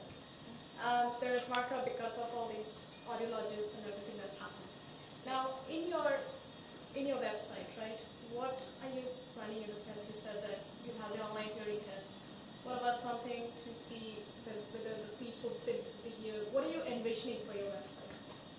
That's a good question and not something I had considered previously, but I like the idea. And I think that maybe it could be kind of like, there's companies now where they'll send you like a demo that like takes measurements, so I'm imagining something like that. Yeah, because that's your primary channel, right? So, Right. And that, again, ties back to your advertising, right? Like you again mentioned that your target demographic and you're going to do purchase advertisements on Facebook. But the biggest thing is, person who is like aged would go to their provider and that's YouTube. Whom are you recommending to me? So that is where I'm also wondering how your advertising will flow through. Would you have any tie-ups with, let's say, existing providers so that you can market your product better? I guess I didn't previously think of that, but maybe the ads could like lead to different providers of hearing aids and things like, well, particularly our hearing aid, so we can sell to those consumers.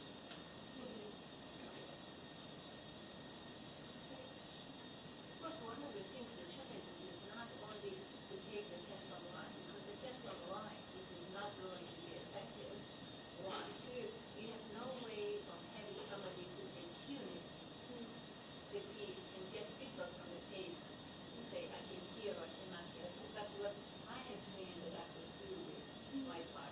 So that would be a challenge, but somehow we have to figure out how to address it if I don't have access to the patient face to face.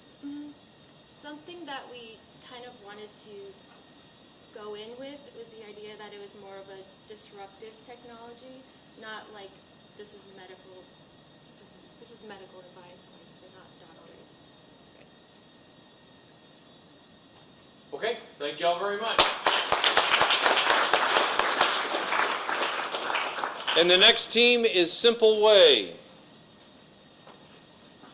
We will get them up here and they will show us how they're going to make ways simple, right?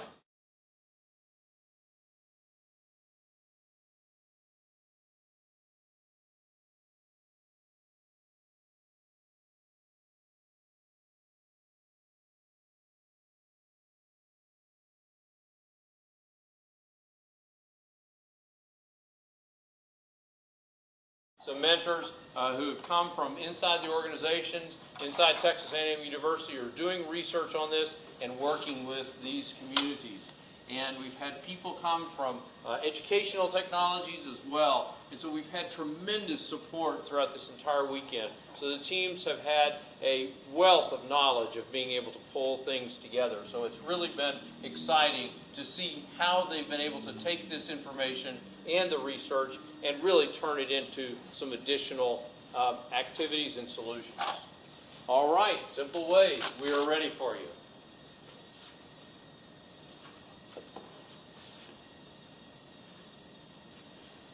Howdy, my name is Rarisha Nagos. I'm a computer science student here at Texas A&M. I'm class of 21.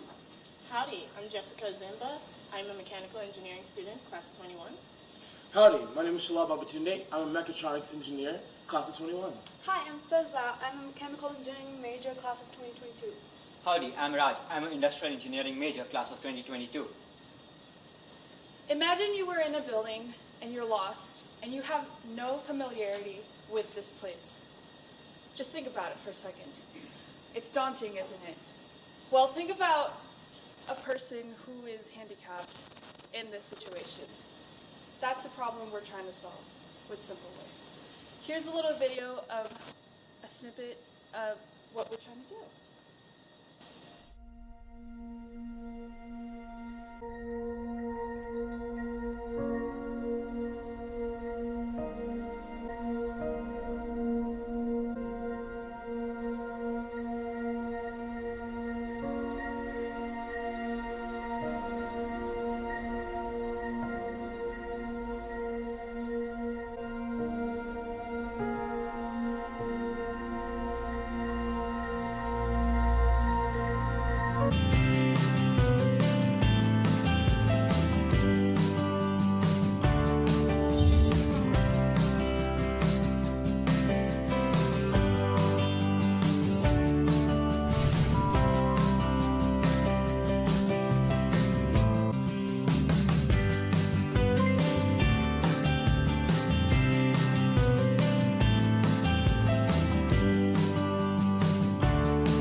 So our need statement is improving navigation for wheelchair users in indoor spaces such like Zachary. The problem we are dealing with that it is hard to find easily accessible places in unfamiliar buildings such as Zachary. And even if you find the chaos, it directly is not always clear. And on the top of that, it does not regard for people with disabilities. The requirements we're looking at, it should be cost effective and should not increase more than $50. And it should be specifically for wheelchair users. And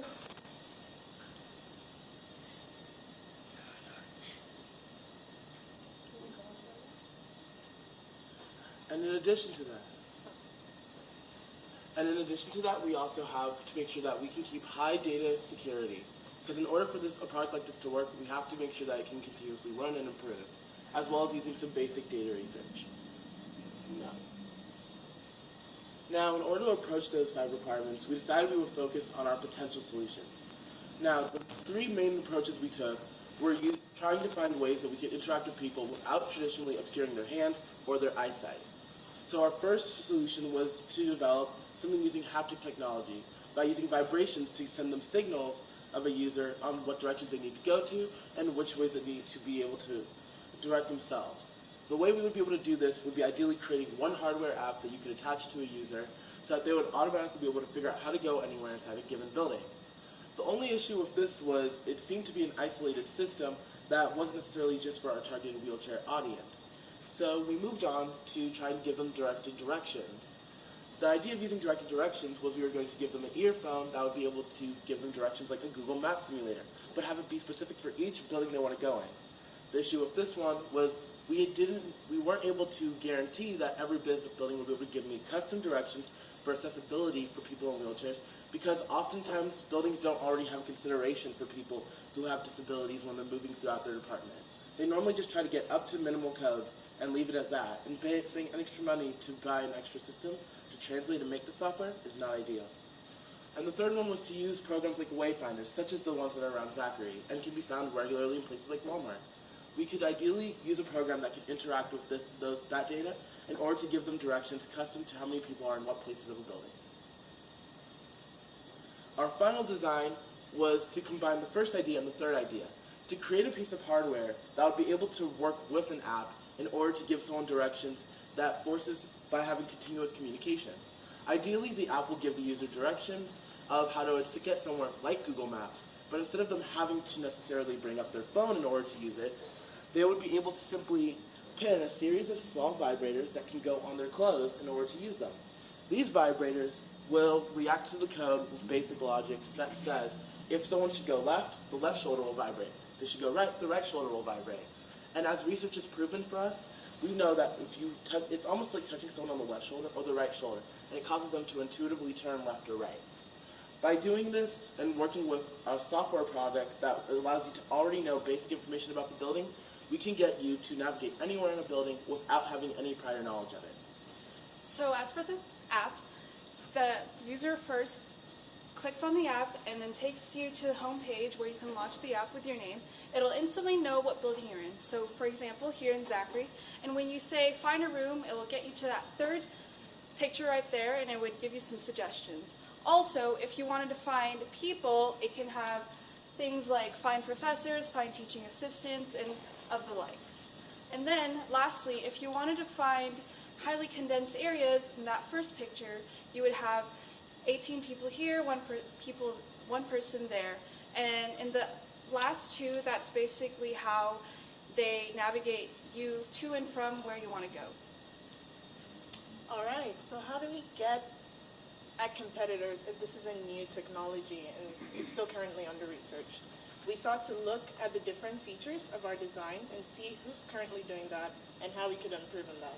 The first company we looked into is Vistac GmbH. This company does use navigational systems, but it's more geared towards the blind community through training courses, individual training courses. The second company we considered is Gecko Systems. This system does use the wheelchair navigation, but it's more concentrated in a home environment, like if you want to get to your bedroom or your kitchen. It's more localized. It's not really applicable for a huge building like Zachary. The third company we looked into is our own local engineer meet for this building, but as of data doesn't have a current ability for disabilities. And the fourth one is Amazon Go Store. This is a proximity locator, but it's limited in its range. So the production cost for our vest is $20, and we are also going to sell the app on iOS and Android for a subscription fee of $5 a month, and we're going to sell the vest directly to the customer for $50. So our future plans to proceed would be to research more and also take real-time feedback for people who actually use wheelchairs, and we also want to partner up with the PATH organization, which is in Texas A&M, which actually partners up people who are disabled with a mentor who helps them to go around with their daily lives. We believe that our app can significantly reduce their costs. paying for those new people isn't just something specific to Texas A&M, but those employees work at dozens of colleges all across the state and thousands across the whole nation. Everyone's trying to make sure that we have accessible education to everyone who would like it. So we want to improve it by using this technology and saving salaries for people who need to be their guide.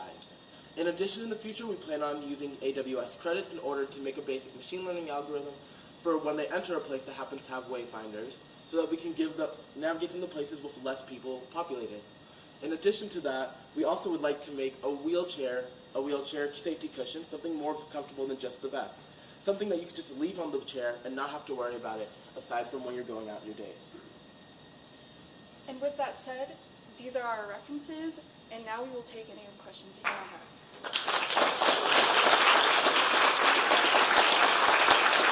Thank you very much, Simple Way.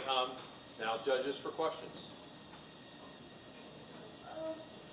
So, your app, right, it relies on Wayfinder, actually, the first one, pretty much, actually, comes my ignorance, but is it only, like you have it for Walmart and for Sacred, right? You need to load up that app with the maps of the place, right?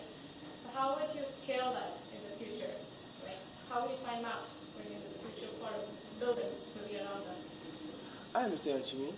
That is a very heavy concentration of what our third design alternative was. The reason we coupled our third idea with our first idea was because our first idea doesn't necessarily require a building to already have wayfinders. All it requires is a building where someone has already gone through and knows where all of the elevators are, all of the stairs are, and it makes sure that we give someone directions that don't take you to the stairs, for example. They give you instructions that are guaranteed to help people who are accessible and in need of directions. That way, if someone just buys our vest only and they're in a building without wayfinders, they'll get directions to places that skip things like stairs and go straight to elevators. The way we have this data is because we're going to be selling first to companies like Paths that are all around the country that already are working in schools and have these maps already done.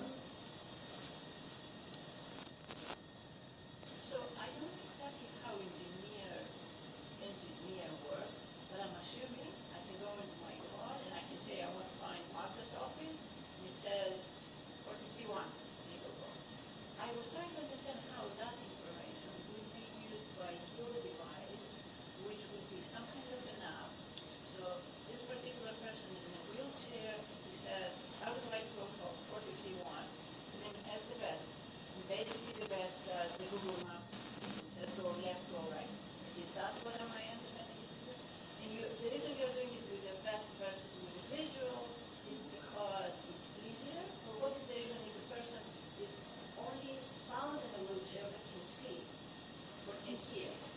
Well, actually, I tried being on a wheelchair, and I found that it's hard to navigate with just one hand, and so going here would just make me turn that way. And so that's why we implemented that vibration, so that I can just leave it here, and then it will just vibrate me to go here or there. But we got inspiration from that, from the Apple Watch itself, because when you use maps, it vibrates, but you don't know which way to go and which direction. So we wanted to do the two vibrators so that it's easier to navigate. It's also intuitive, because usually when someone says go right, you could literally go right, but if someone was like, go over here, it creates a more simple way, and it keeps you more focused on a new building than having to be staring at your phone. Did you look at putting the vibrations on the front as opposed to something like I have to wear? I mean, couldn't I somehow, I don't know, pin them to my blouse? I don't know. Just trying to think, and on the front, because it would be easier with limited mobility. I would think it would be easier to probably just something here. I like that. Go around the chair. Why don't you just do it with the I think that's what they were talking about for the future. At least that was my understanding. Yes, that was part of our future designs, to incorporate a kind of system that already attaches to the bottom of the wheelchair in a kind of cushion, so you don't have to worry about it. This was our formal basis of it. Unfortunately, we couldn't make it a live size of what the...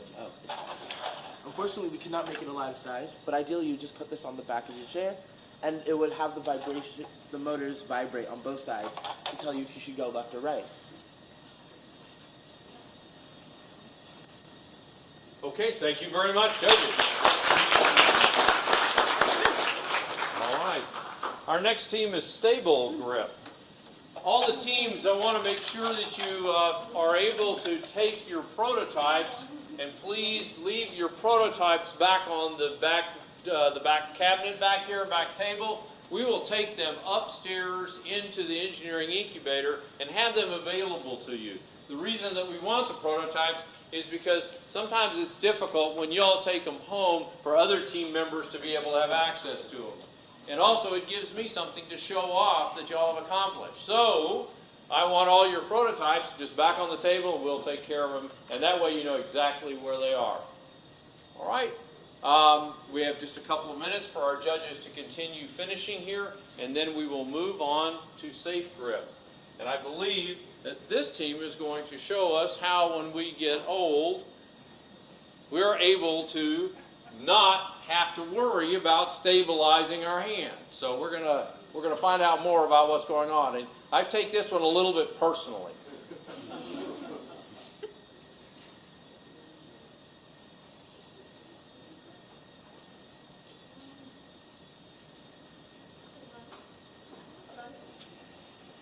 Yes.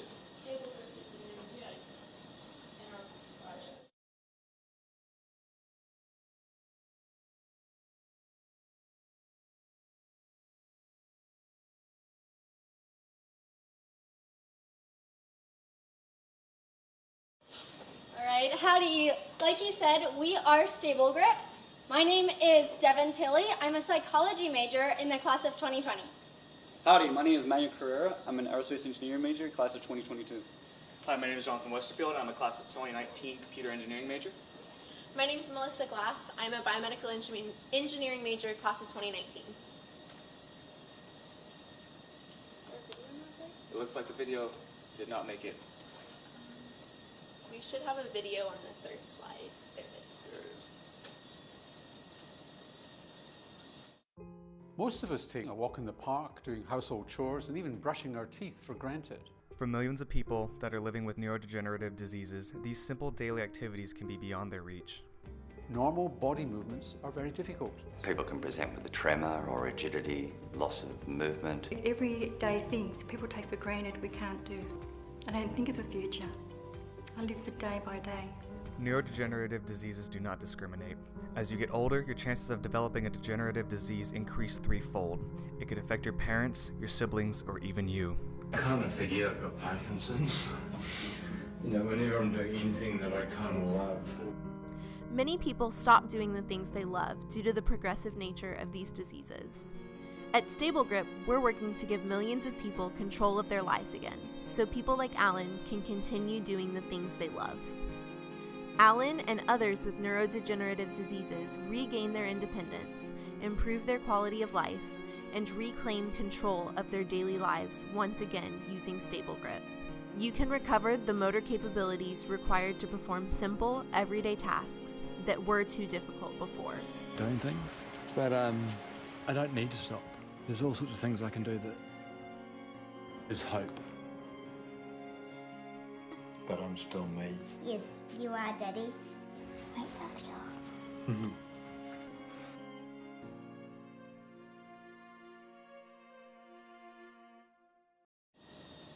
Alright, so as you saw in the video, we are dealing with a huge problem.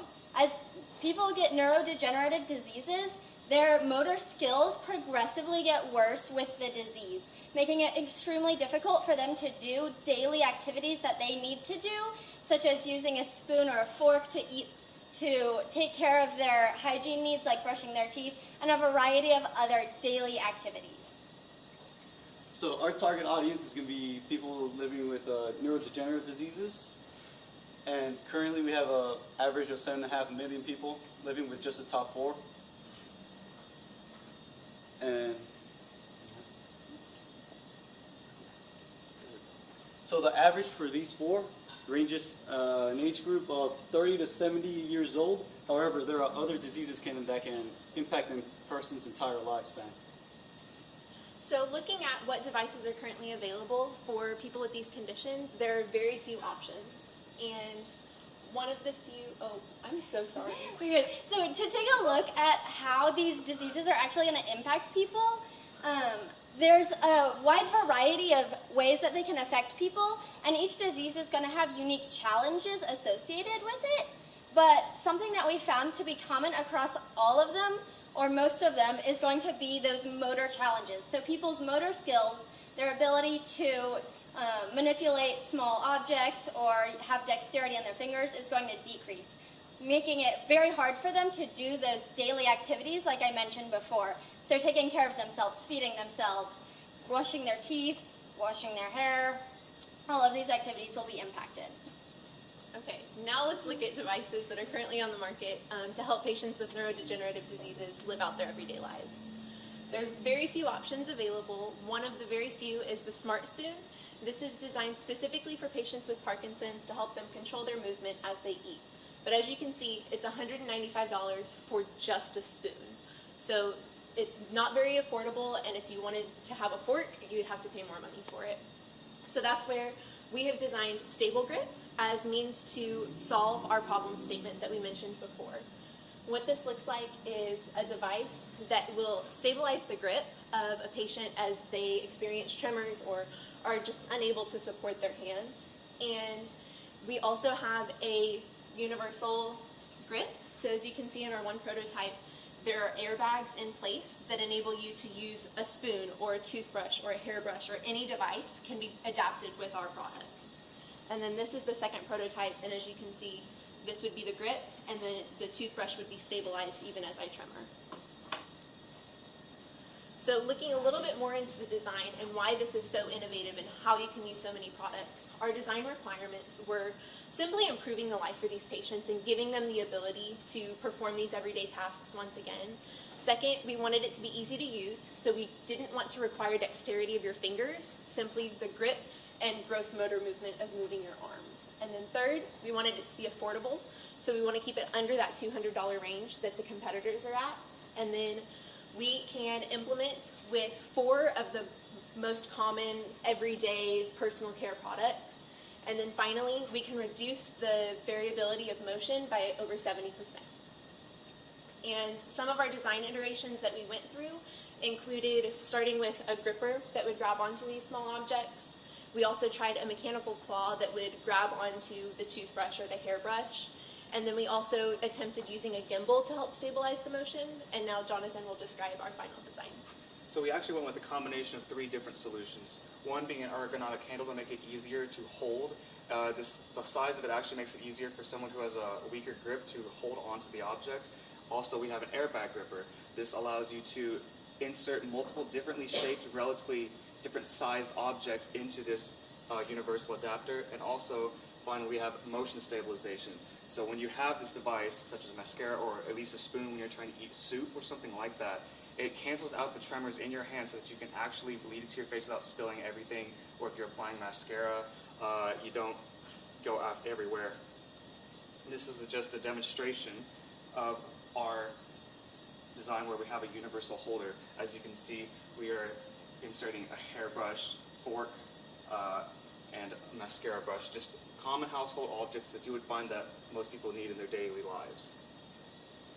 And for market need, the need for this product is very large, as you can see from the population. The population of the U.S. is aging, and the average age is just only increasing. With the age increasing, statistically, the instances of these diseases is going to only increase. That means the need for a product like this is only going to grow and grow and grow. And so it's really important that we are able to get this out there to help these people with these diseases. All right, so we've shown y'all that our product works. You can insert any kind of item. It will stabilize your movement. We've shown you that there's a need for this in the market, not only in the aging population, but like as Manny mentioned, for people with any kind of motor impairment across the lifespan. The other thing is that it's affordable. The other option on the market is cost about $200, and if we maintain that same price, ours actually offers so much more because the competition is just a spoon.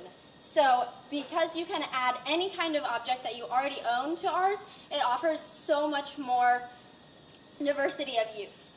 In the future, we will implement a greater range of motion, a battery power so that it can be small and portable, and we're going to continue to improve the stabilization because as the disease progresses, those motor skills are going to get worse, and we want to be able to keep up with those need for stabilization. Thank you for your time.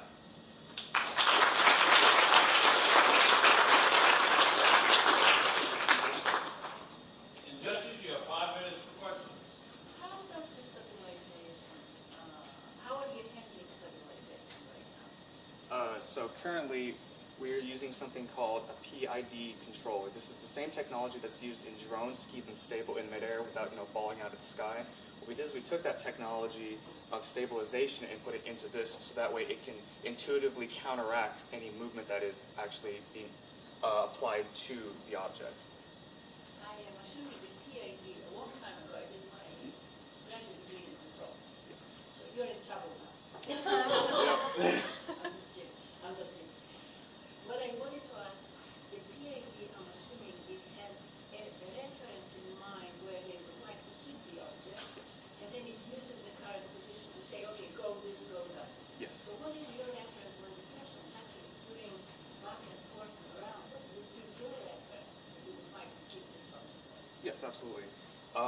During our prototype phase, we used a point of reference to be whatever it was at first. So ideally, this object would be laying on a table on a level surface. You turn it on, it catches the level using using a tool that measures its pitch, its angle. We take that, store that, and that's our set point.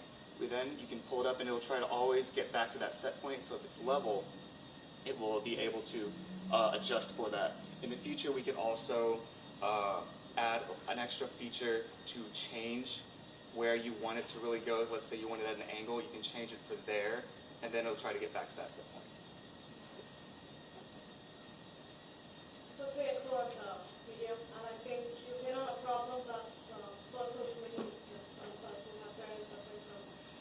The only thing that I probably don't see is how are you planning to market this product? It's pretty innovative in a way, and it's simple. So how are you planning to market it out there? I think there's 3 primary ways that it can be marketed. We can market directly to the patients that are afflicted with the motor impairments. We can market to their caregivers, so the people who are having to take time out of their day to feed their loved ones. And then finally, you can market it directly to the physicians, because honestly, if we have a great product that is going to help their quality of life, physicians are going to recommend it to their patients, especially as the disease progresses and they lose this ability. It will be kind of like a ray of hope for them. Have you spoken to any physicians in your research, or in general? We did not have access to physicians this weekend.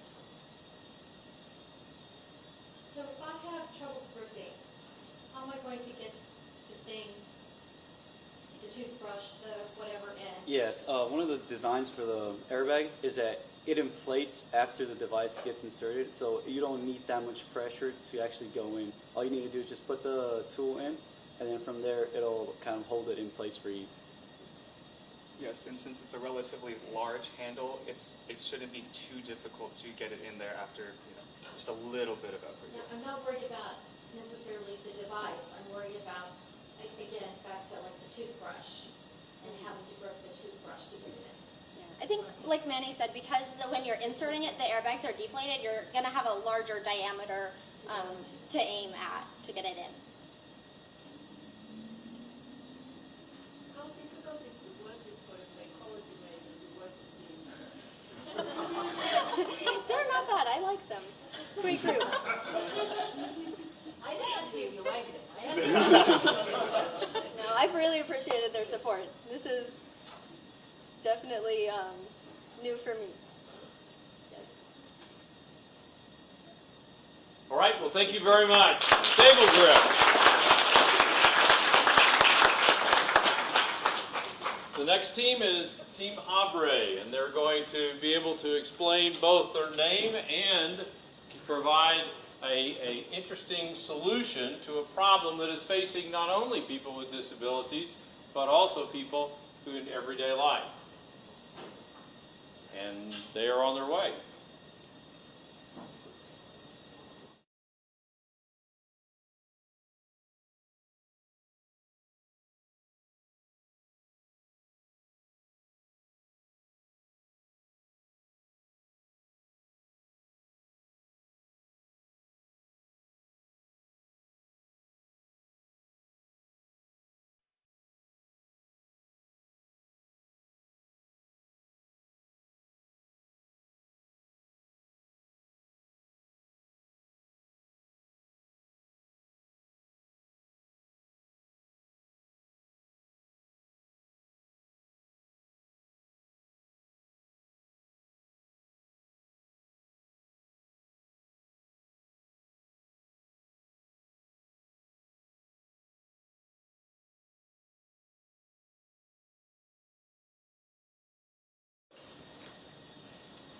Hello everyone, we are Team Abre and this is Access. Access is a product that's designed to allow accessibility for those who have mobility impairments, and here is our video. How many of you guys have experienced this problem before?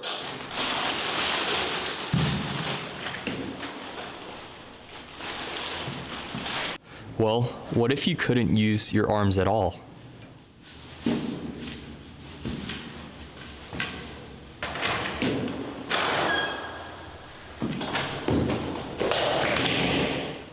What if you couldn't use your legs at all?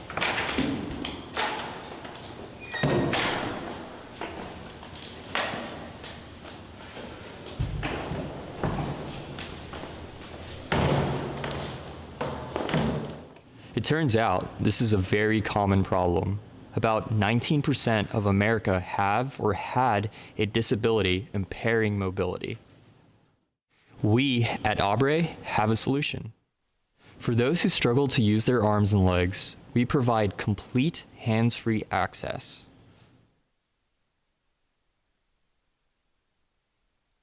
If you only have trouble using your legs, you can use face identification to open the door.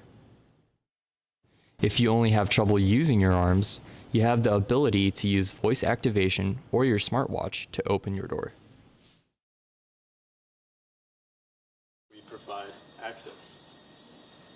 Access is a product designed to solve the problem of wheelchair users struggling to open the door of their homes and without any form of assistance. As for our product goals, we have 5 different design requirements in the form of an acronym called SAVOR. That's security, affordability, versatility, ease of use, and robustness. As for security, there should be at least 2 forms of authentication before being granted access. As for affordability, even those with low income should be able to afford our product. As for versatility, even those of any situation or circumstance should be able to use access. This leads us into ease of use, where opening the door should be as easy or even easier than opening the door should be as easy or even easier than doing it the conventional way.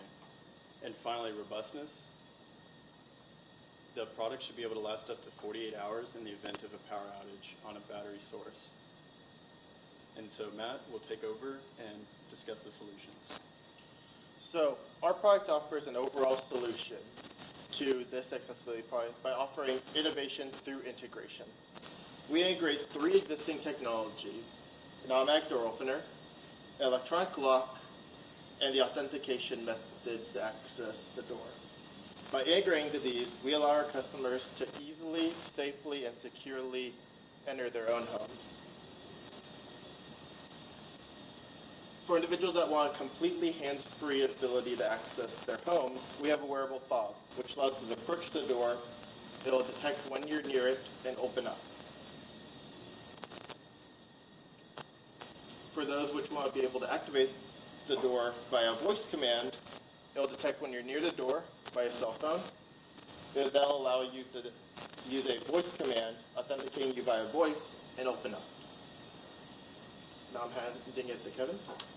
So as many people in here have cell phones, another thing that's common is facial identification. So as your phone is connected to the door, you can use your phone to authenticate with the camera so that you can unlock and access your door automatically.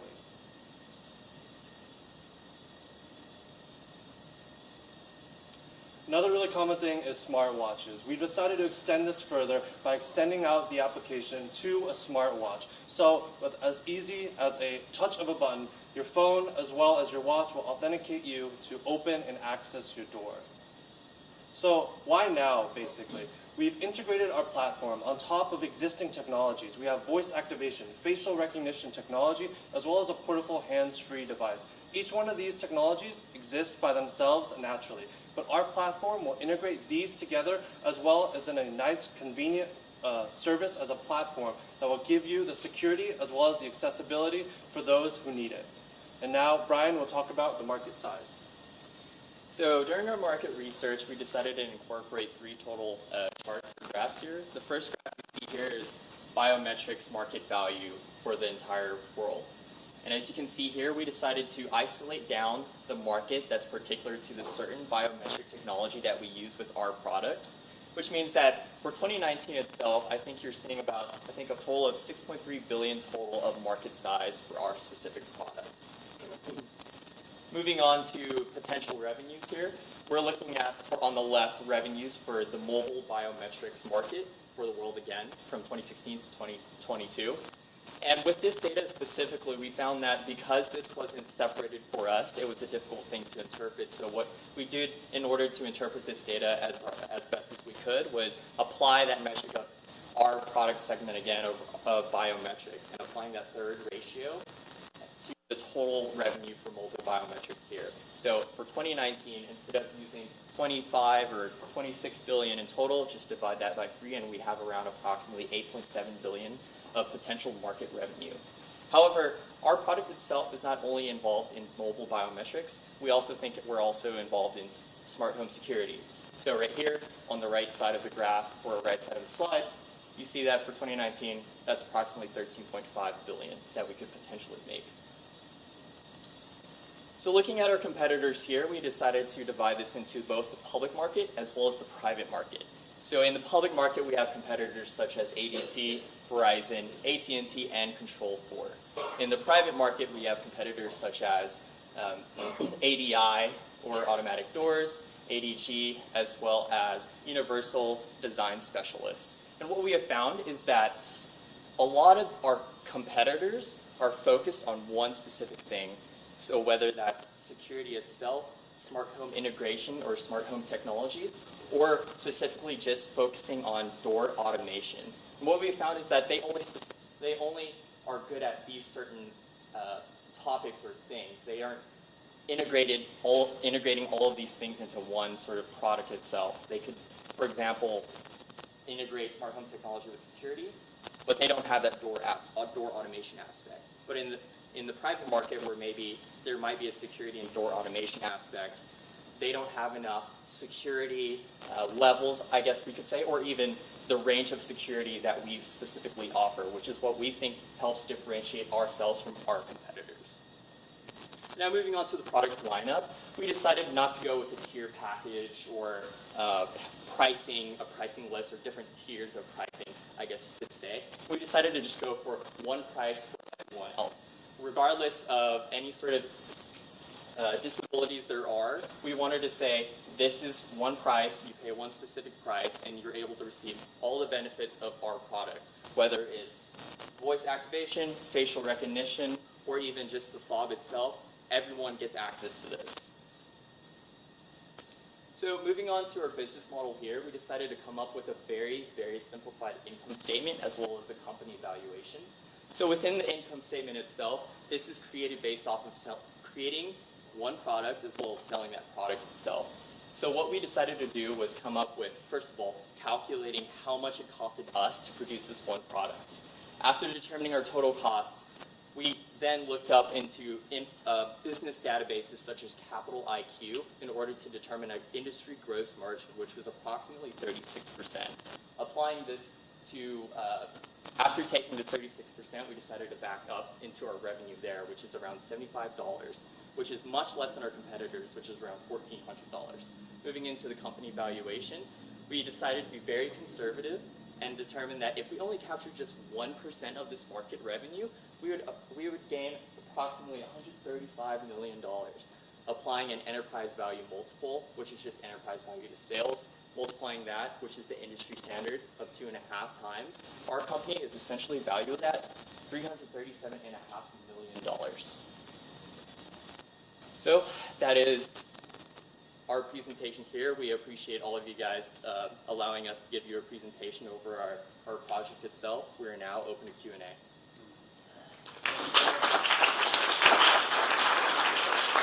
And judges, you have 5 minutes for questions.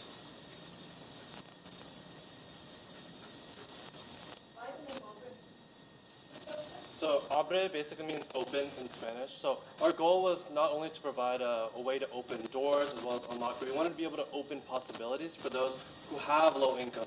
You don't want to limit market capabilities. You also want to expand and open new doors as well as new possibilities for as many individuals as possible. Yes. So I think looking at your revenue model, so let's say in my house, right, I want to install this. Yes. And I have 10 doors. How much would it cost to get the door automation services in? The fob and all, I'm not even looking at that, just the door automation. What would it cost you? How much would it? So I think it's really just done by a product basis. So $75 itself would be towards the customer. $75 is one door? Yeah, per door. I think, maybe later down the line, if we were to incorporate economies of scale, we could maybe offer deals in the future saying, if you're looking to purchase these many products, we'll offer you this discount because you're requiring so many. Would you partner with any of the Yeah, correct. So we were actually thinking about partnering with maybe ADT because then they already have contractors established throughout the U.S. of installing their own security systems. Well, we were thinking, well, let's partner with them and say, we'll give you maybe a royalty fee sales. And I think what is also beneficial to that goodwill that's offering something beneficial for people such as wheelchair users, that goodwill is captured in their marketing and their brand image. And not only that, but that gives us also an easier entry into market because now there's a brand name associated with our own brand itself. I think that would be the thing that works because the one giving that you captured was a differentiator that we're integrating all of those things. So I'm surprised that they've not thought about this, to be honest. Gotcha. Yeah, I think it's the cost though to get it installed. Is probably more than the cost of the $75 device. Right. Yeah, and I think, with most of our competitors itself, again, as I mentioned earlier, the $1,400 is probably very expensive for someone trying to purchase this right off the bat, which is why I guess from our research, that's what insurance covers for them because it's applied as a medical device. But for here, I don't think we're trying to market this as a medical device. And of course, we're trying to get the cost down as much as possible. But I think in the end, even if the installation fee is much more than the product itself, it should be much less than the $1,400 because on their websites they market it as $1,400, but that's not even including the installation costs. So I think we're doing much better in terms of pricing. I've got to replace the battery in it, right? Is it battery operated? So it's operated technically. Oh, I can take care of that question. Yeah. So when we discuss a battery backup, what we mean is that it would just be wired up to your standard wall outlet voltage, and that battery would be sitting up just to back up in the case of an emergency. There's power outage, internet access is lost, things like that, in which a user would be able to use a regular lock. We don't want them to lose the ability to enter their house just because there's a power outage.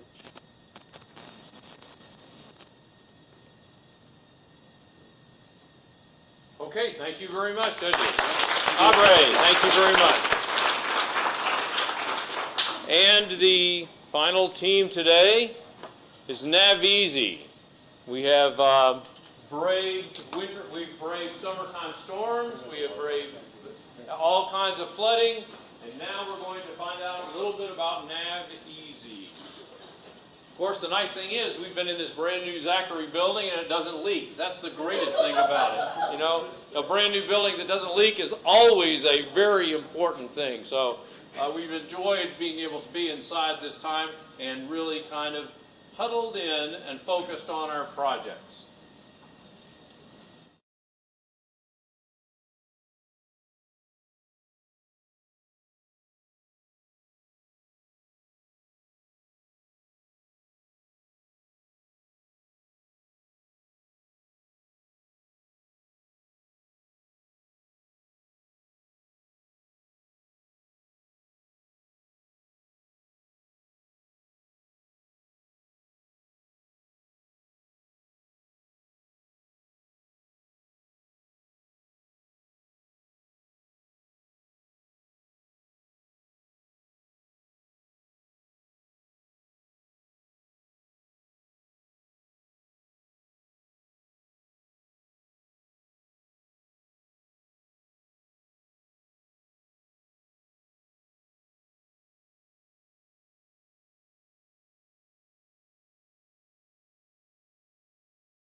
Hello everyone, I'm Aditya Iyer, freshman mechanical engineer.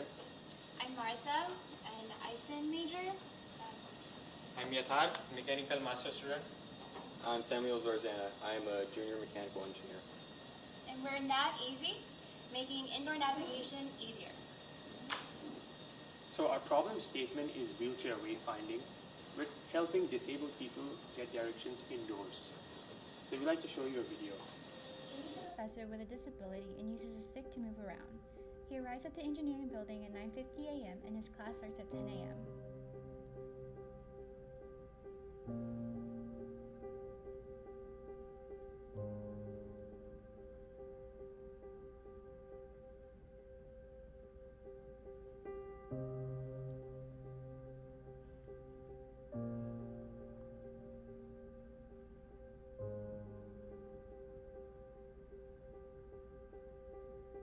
Like Jimmy, there are 11.6 million wheelchair users and 1 million blind people in the U.S. who possibly face a similar situation daily. How can we help disabled people navigate inside buildings? At Nav Easy, we present an app that aids disabled people to navigate within buildings intuitively.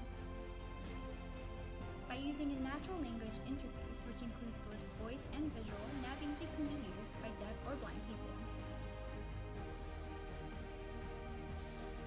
By using Wi-Fi technology that is already present in most buildings, Nav Easy can pinpoint current location and provide directions to a specific location.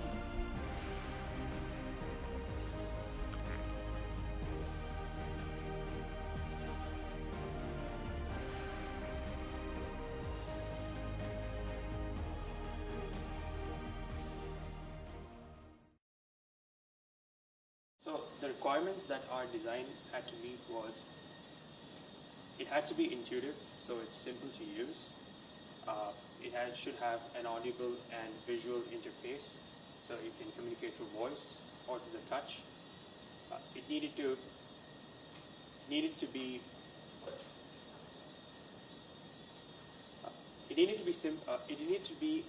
optimized for future updates, so we could make the app better. And sorry, one second. Functionality and precision, working as smoothly as possible, and activates only when needed, so it doesn't come in the way unnecessarily. Right, and with that being said, our target audience are wheelchair users and blind or deaf individuals.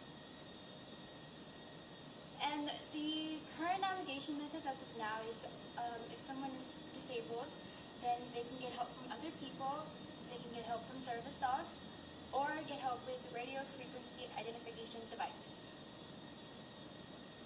So our Nav Easy product, it works with a simple navigation system. So it fetches the image data of the inside building map from the Wi-Fi that is available inside the building. Then it segmentises the map into the different location points that are available in the building that are accessible through the users. Let's say the rooms, the halls, the stairways, the elevators, etc. Now, with the Wi-Fi based technology, we are using the mobile system that will use the current location, the elevation as well as the orientation of the user, and it will give it to the application.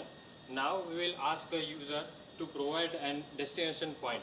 So by these 2 points and with the requirement of the accessibility, the application will detect what is the best optimal path that is needed to guided by the user.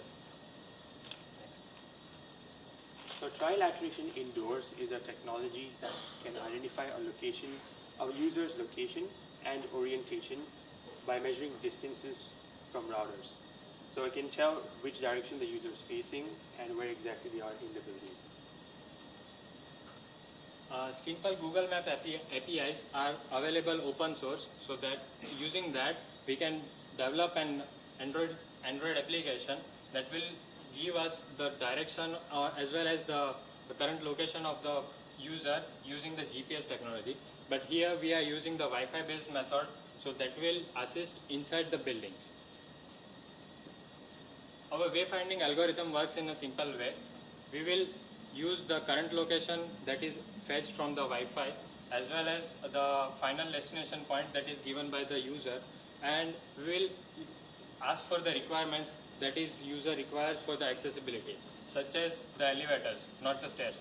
So by using these inputs, we will find out what are the obstacles that are there in that way through the building, inside the building, and we will find the optimal path through that. So there are current cutting edge technologies that people are researching upon which it can use inside the buildings. Certain methods are the proximity based systems, ultra wideband systems, as well as the acoustic and infrared systems.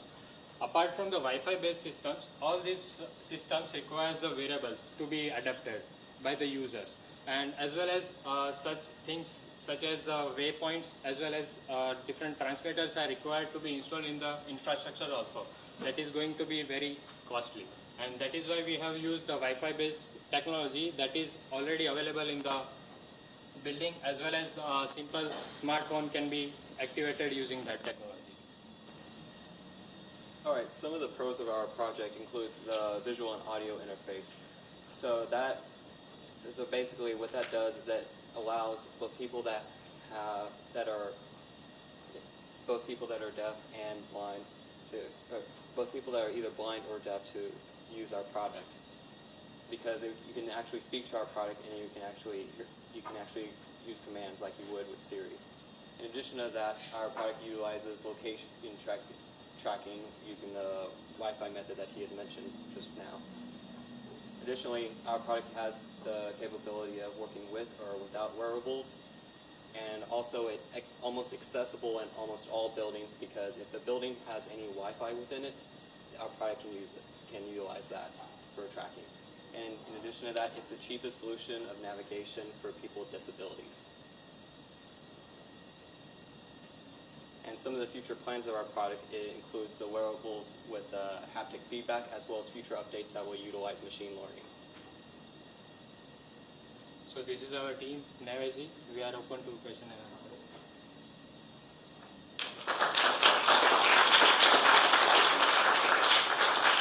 You have 5 minutes for questions. I don't have a question, but I have a comment. I really appreciate the fact that you included some charts that shows the algorithm and some of the maps, how you were trying to use the data to make some decisions. And as engineers, I appreciate that you're giving us some technical content.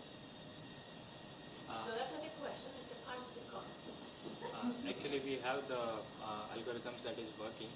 These photos of the, they are the solution of the algorithms, but we have coded into MATLAB, and for the application we require in Java. You should have shown us. Yeah, you should have shown that. Actually, just to echo what Micah says, I was very impressed with the algorithms, and a lot of us play in the data world a lot, and actually seeing it in play sets you apart.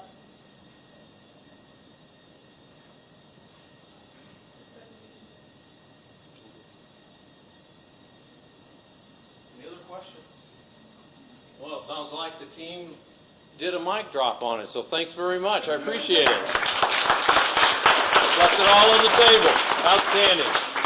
All right, this is the last presentation, so thank you very much, everybody. All you teams, you did a great job. Again, for your students, we're going to have you go out to the steps and allow you to be able to get a group shot there for the judges. We are going to retire here in just a second to be able to do this difficult job of choosing first, second, and third place. And then we will be back. Anna, please take us off live.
Time deciding who was the winners. This happens every time, but it is incredibly difficult this time. So, congratulations, sound section. Really, truly outstanding job.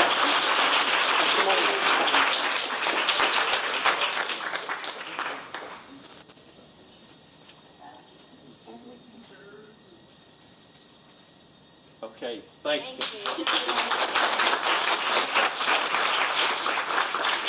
And the third prize is going to be given, and the third prize goes to Stable Grip. Come on up, Stable Grip.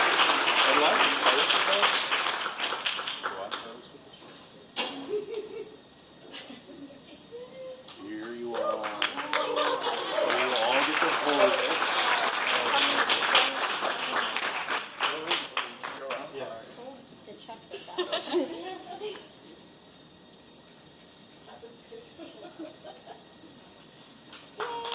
Congratulations, Stable Grip.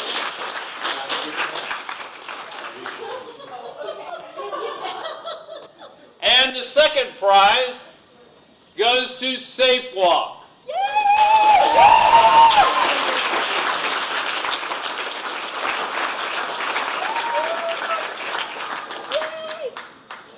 Congratulations. The first and second place teams also get Echo Dots.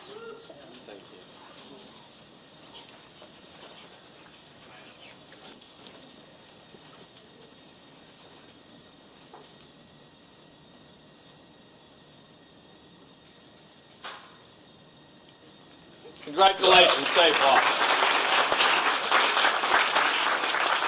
Quickly, before I announce the first place team, I'd like to remind you all that we are involved in engineering entrepreneurship. Any of you teams that would like to take this project forward and continue to work on this, we will help you. We will have access to more free resources at any point in your career when you're in college. Get engaged with us, come get part of our incubator and allow us to help you take your project forward. So anybody who would like to do that, please email me and we'll set up a time and we'll meet with your team and we'll figure out how the next steps are. All right, without further ado, the first place team and awarding of $1,000 in Echo Dots is High Rollers.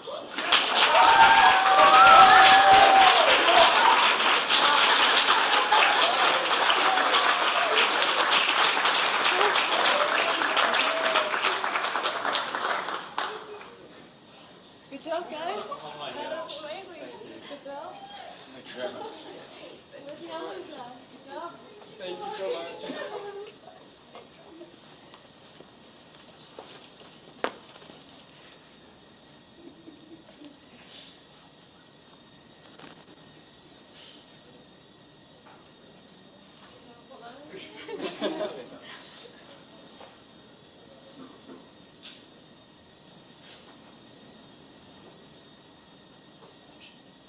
All right, congratulations.